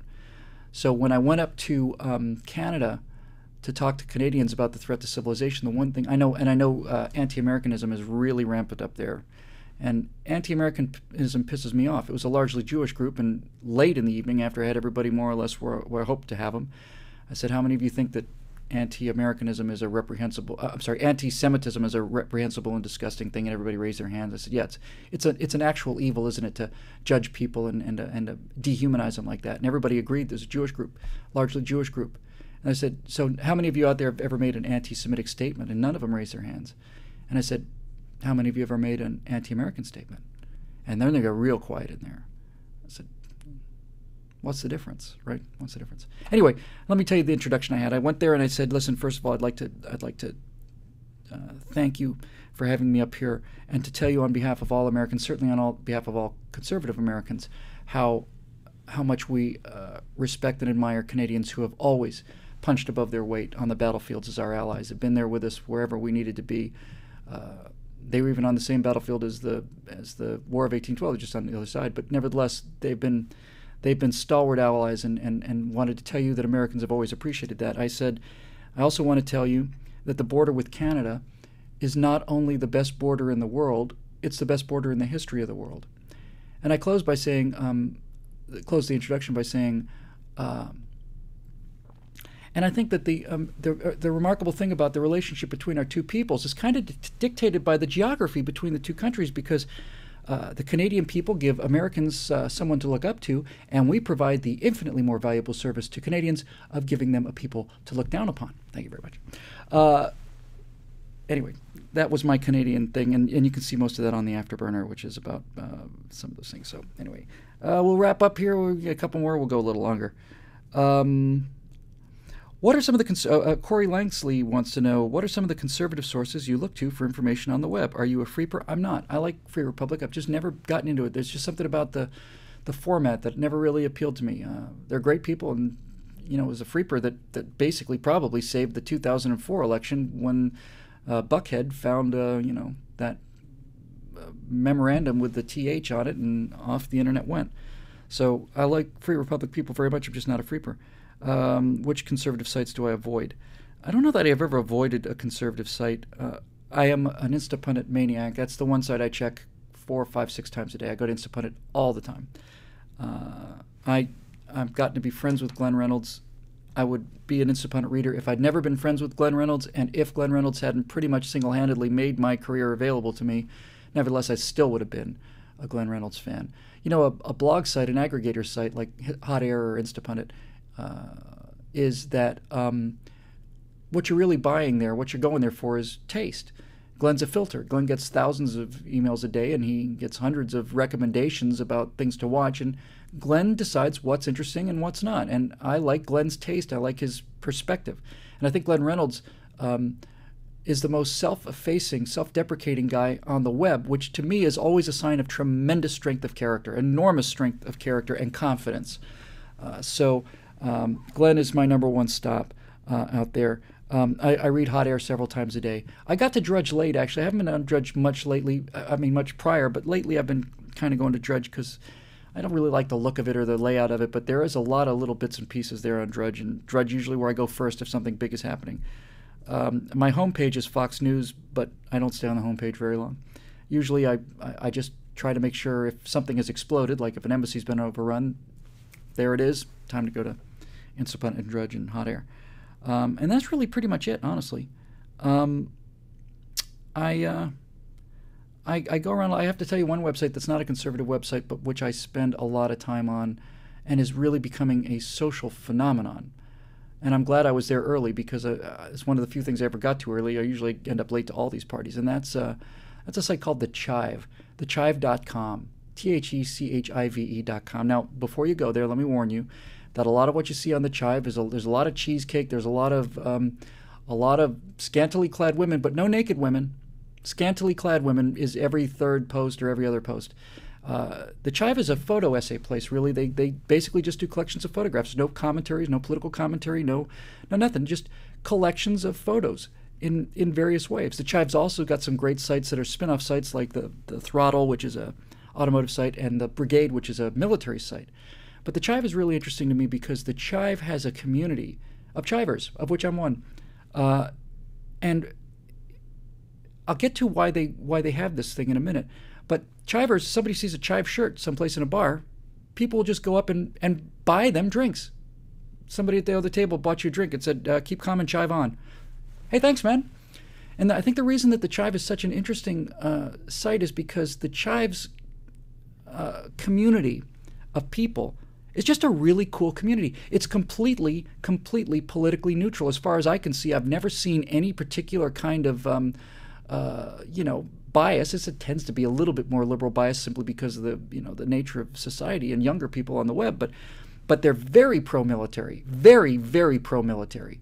And the Chive is a great example of why people take pride in becoming associated with the Chive, as I've become, is because, for example, the Chive got a hold of a story about a soldier who came home, had both his legs and both his arms blown off. And he basically, they got a hold of the story about this badly wounded vet. And the editors of the Chive said that they talked to his wife, and forgive me for the numbers, but something along the lines of talked to his wife, and it turned out that they were trying to build a log cabin out out in the country somewhere, and they needed $40,000. So the guy who runs the tribe, one of the editors said, we should get this guy this $40,000. He's earned his $40,000 and more. We'll never be able to repay this man for his service to our country and for his brave sacrifice and his wife. And Chivers, come on. And it's all voluntary. See, that's what I like about it. It's not coercive in any way. No one's talking about, taking your money. It's just, come on. If you feel like ponying up, if you feel like this guy sacrifice meant something to you, and here's some pictures of him with his wife, do it. So they blew through $40,000 in an hour. They ended up raising something like 400, 500, 600, I don't know, 300,000, 400,000 for this guy. Now this guy, I don't know if you're set for life if you're a quadruple amputee with $400,000, but if you needed 40 for your house and you got 400 in an afternoon, really in 24, 48 hours, then I'm proud to be associated with people like that. And I like the vibes. Not for everybody, and a lot of conservatives may find there's some foul language on some of these posts, some of the things. I just love it. I think, and I just think it's interesting. So I'm there several times a day, because it's a time killer, and it's not just a time killer. It's really, I don't know. It's kind of enchanting to me. I like spending a lot of time there. All right, let's move on. I got a couple more here that I'd like to cover. Some of these are too big to really deal with, I think, in the time I've got left. I saved some personal ones for last, and I want to answer these. They're all pretty short. I'll get to a couple, 3 or 4 of these things. So that's the meat of the evening, ladies and gentlemen. That's what you paid your money for. Now comes the frosty dessert. The Benjamin Ari de Craker, who's everywhere. My God, Ben, I don't know what we do without you. You're just everywhere on. Seems like that name everywhere. So he says, say California slipped into the ocean, where in the U.S. would you choose to live and why? I'd choose to live on the border of wherever the California part broke off and slid into the ocean. I like living on the coast. The coast is awesome. And maybe that'd be Tucson or something. California put its hooks into me so early. I came out here in 1988 and from Florida.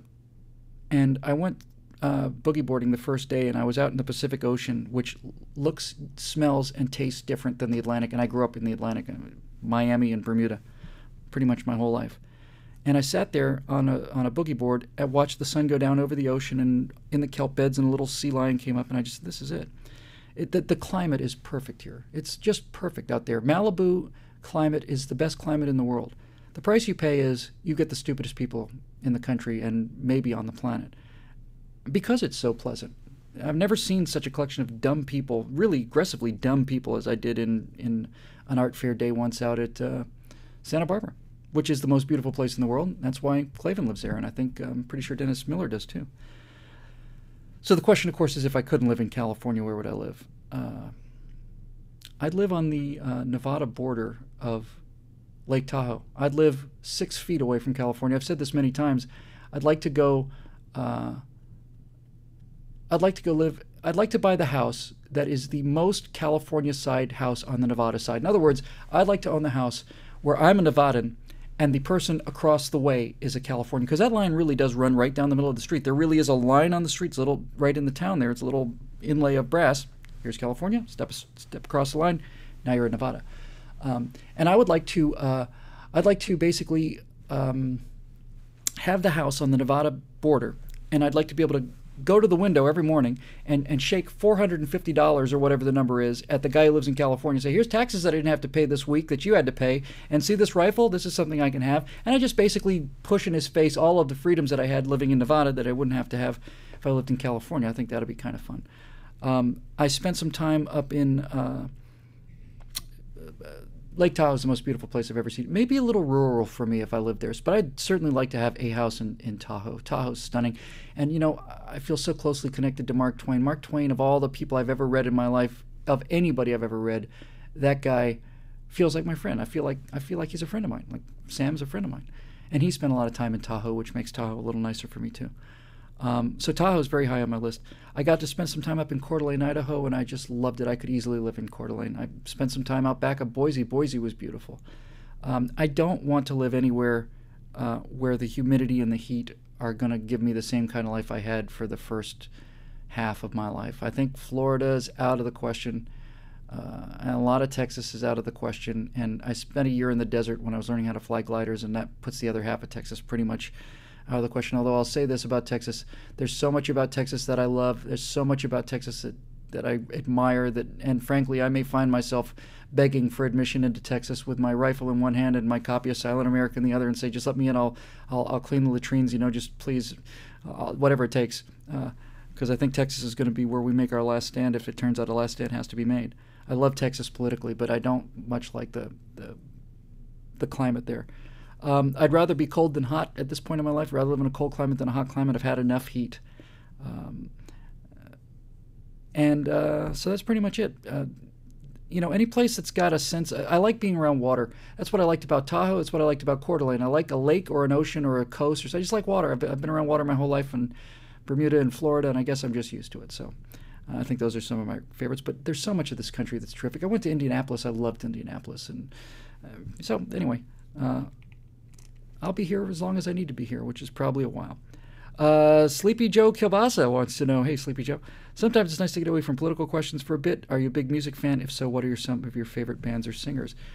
Let's bring up our iTunes, shall we?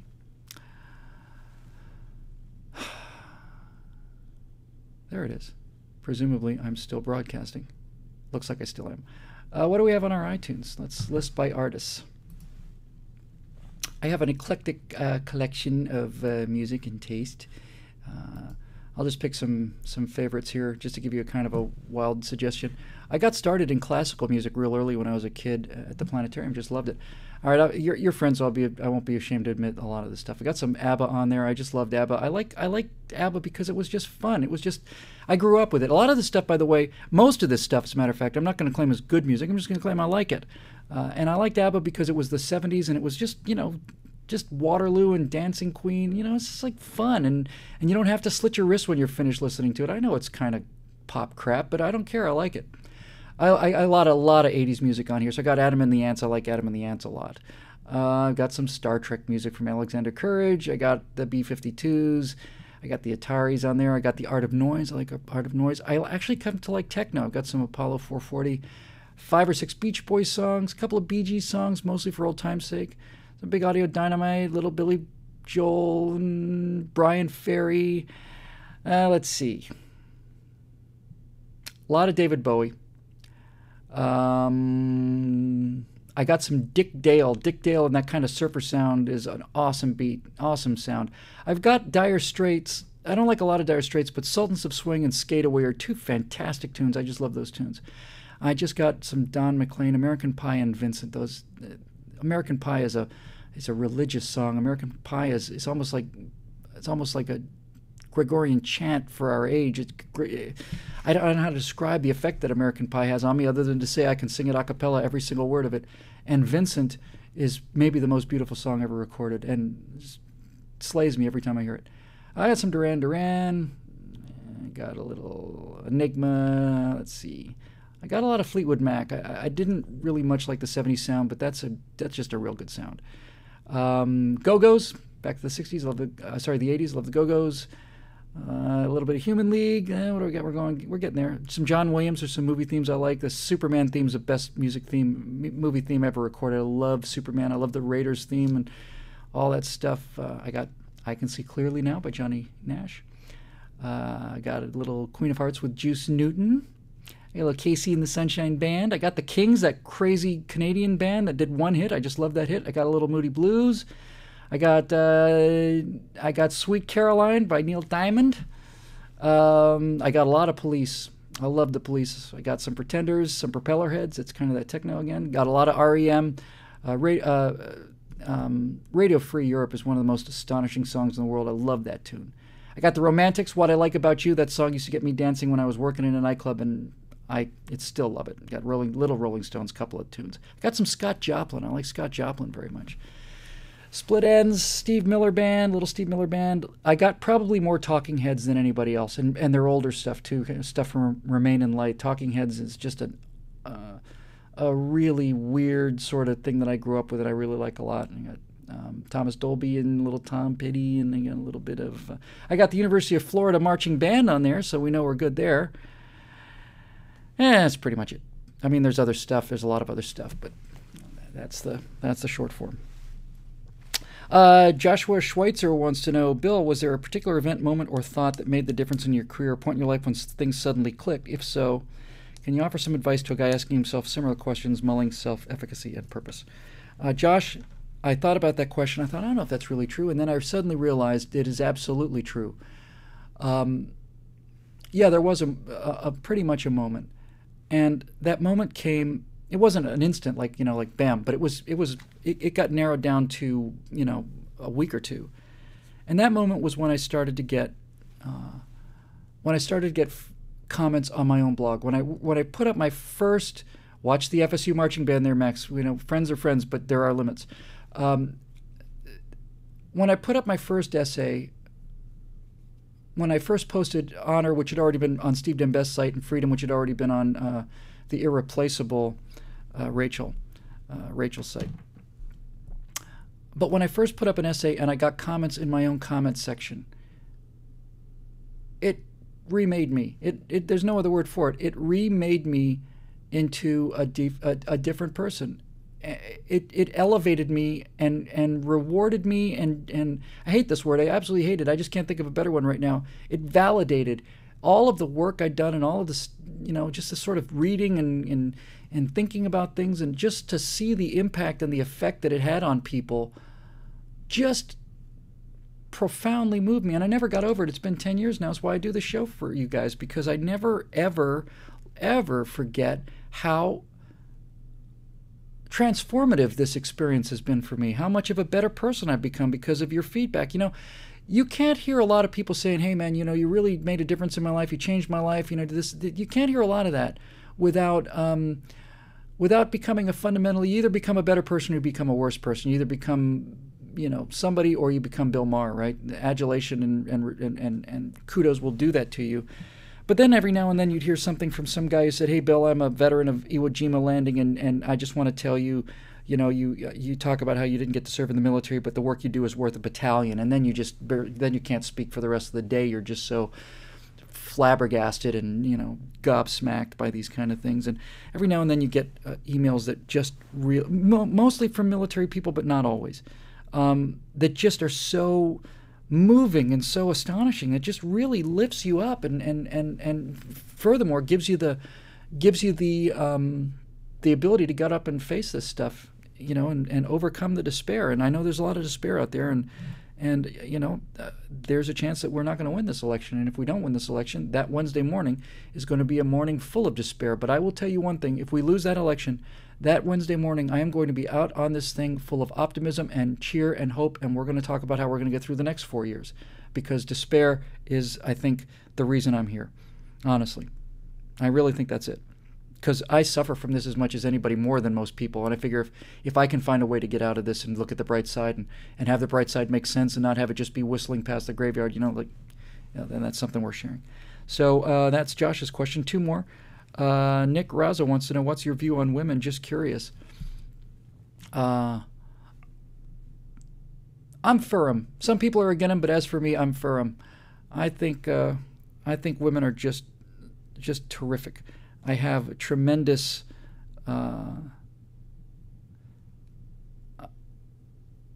what's the word I'm looking for here? Empathy, I think.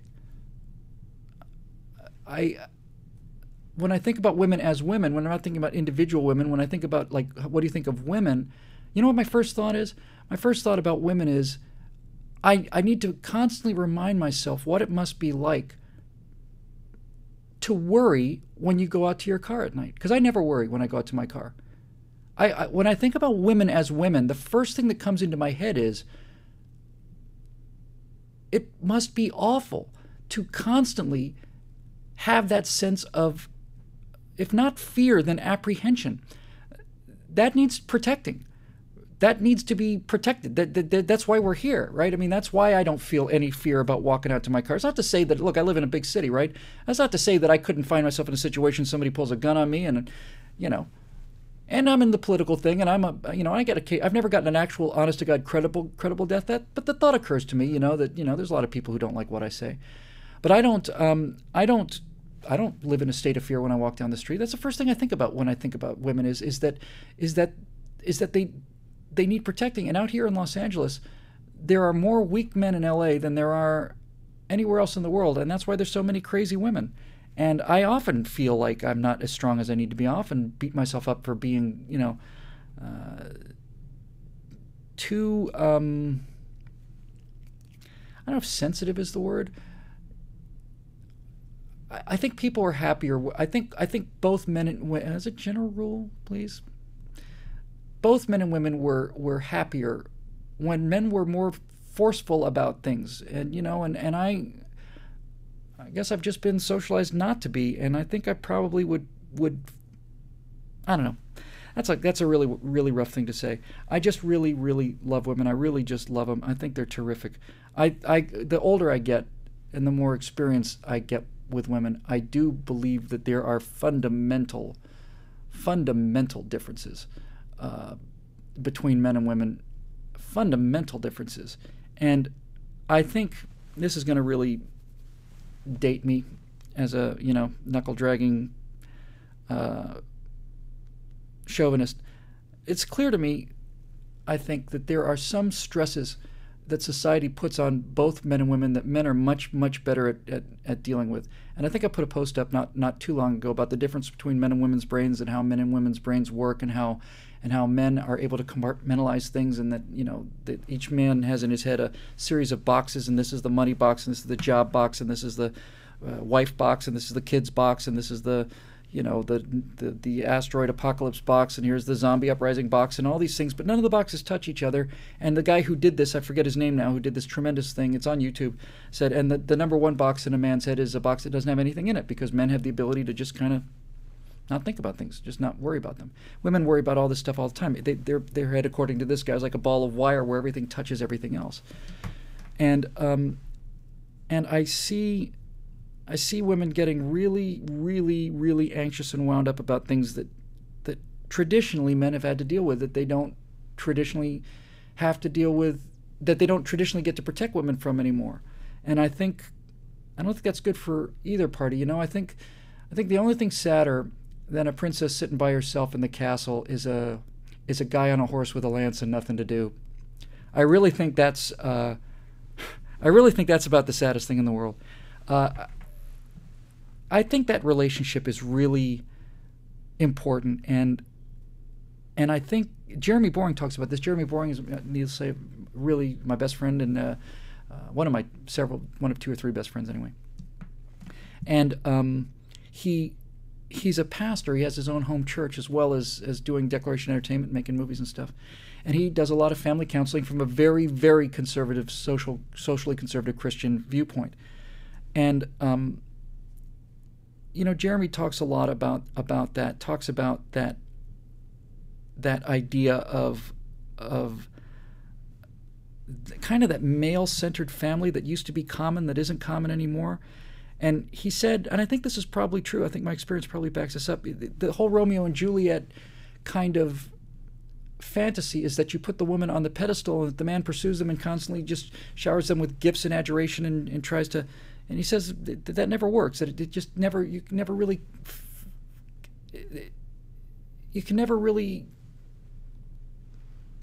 provide that. He said that the relationships that seem to work are biblically are male-centered relationships, and then he made the case, and he said, no, if a woman is focused on her husband, then the husband gets to be the knight, and he takes care of a lot of things that he's more equipped to take care of because he doesn't have this worry bomb in terms of his head, and when a woman can kind of get to the place where she says, I'm going to let my husband worry about this, it's good for the woman, but it's also good for the man, because men need to be needed. They need to be heroes. They need to be doing things, This is why, of all the things that drive me nuts about the culture, this endless picture of the husband who's this child who sits on a couch and is doing nothing but eating, he's got chocolate smeared all over his face. Honey, do we have a napkin? And the wife is the smart, capable one who's doing all the bills, and no, dear, it's like, no, that's not it at all. It's the guy he's supposed to feel like he's bringing home the bacon, and he's fixing the garage door, and he's painting the building, he's doing the yard. That's what he's supposed to do. And I think this trend of getting us away from this idea that that men need to be knights on horses for their women. Every man needs that. Needs to sense that he's the family hero. He's his wife hero, and he's his kids' heroes. And he needs to be able to wake up every day and say, I'm about to go out and do tough, awful things like the men in the military do. We talked earlier about how they have to have something. You're going to go die for something? Make it something worth dying for.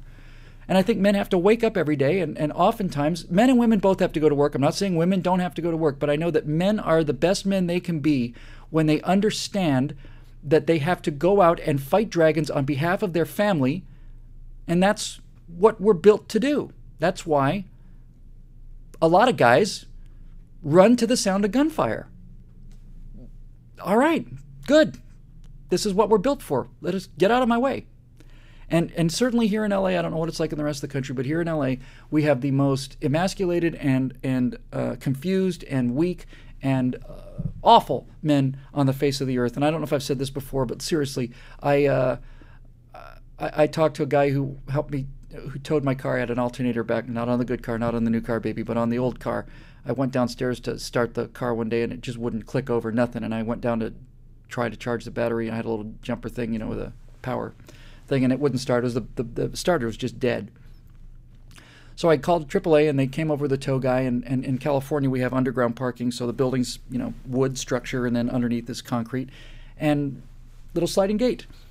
And so the guy came to tow the car, just a really sweet guy, 300-pound black guy named Eddie.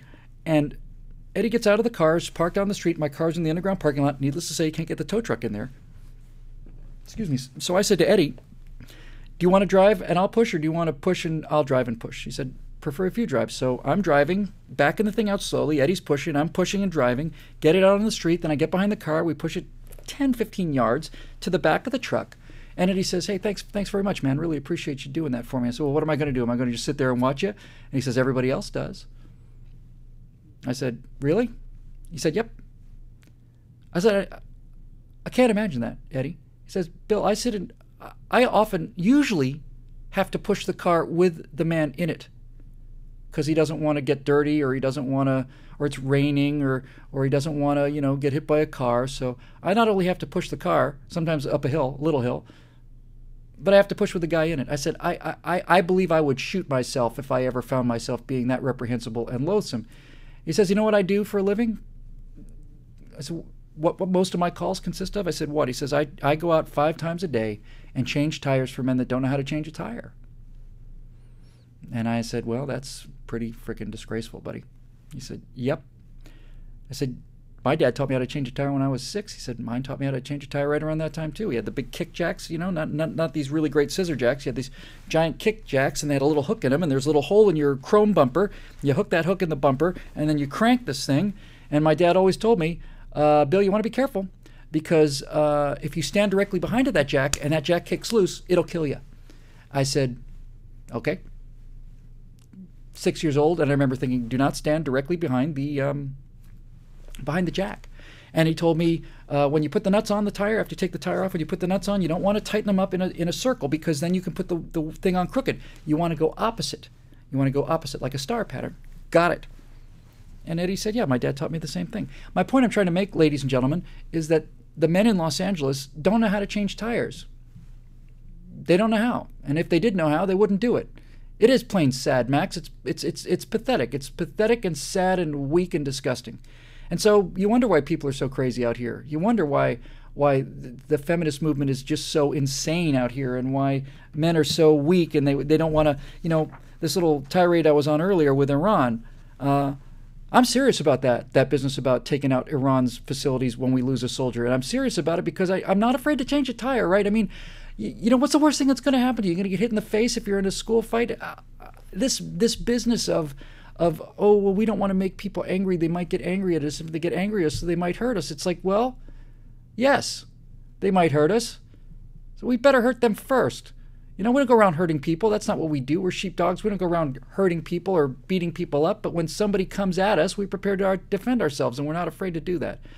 And it's 2 hours of ranting and raving and spittle and fleck and moan. I'm going to have to probably break this into several pieces to get it up on YouTube. I'll try to remember to hit the record button. It's not a smooth ending, but it's an ending. As always, close all these shows the same way. Thank you so much for everything you do. Thank you so much for your support on Facebook and your moral support. And I say this every week too, and I say it because I mean it. I don't get to answer anything like the number of comments I see on Facebook, but I read every single one of them. I get every single one of them. So thanks again for a fun evening, and this is episode 14 of the Stratosphere Lounge. We'll hopefully see you next week. We'll see you again for sure, and I'm sure it'll be next week for episode 15. Thanks for joining us, and have a great evening.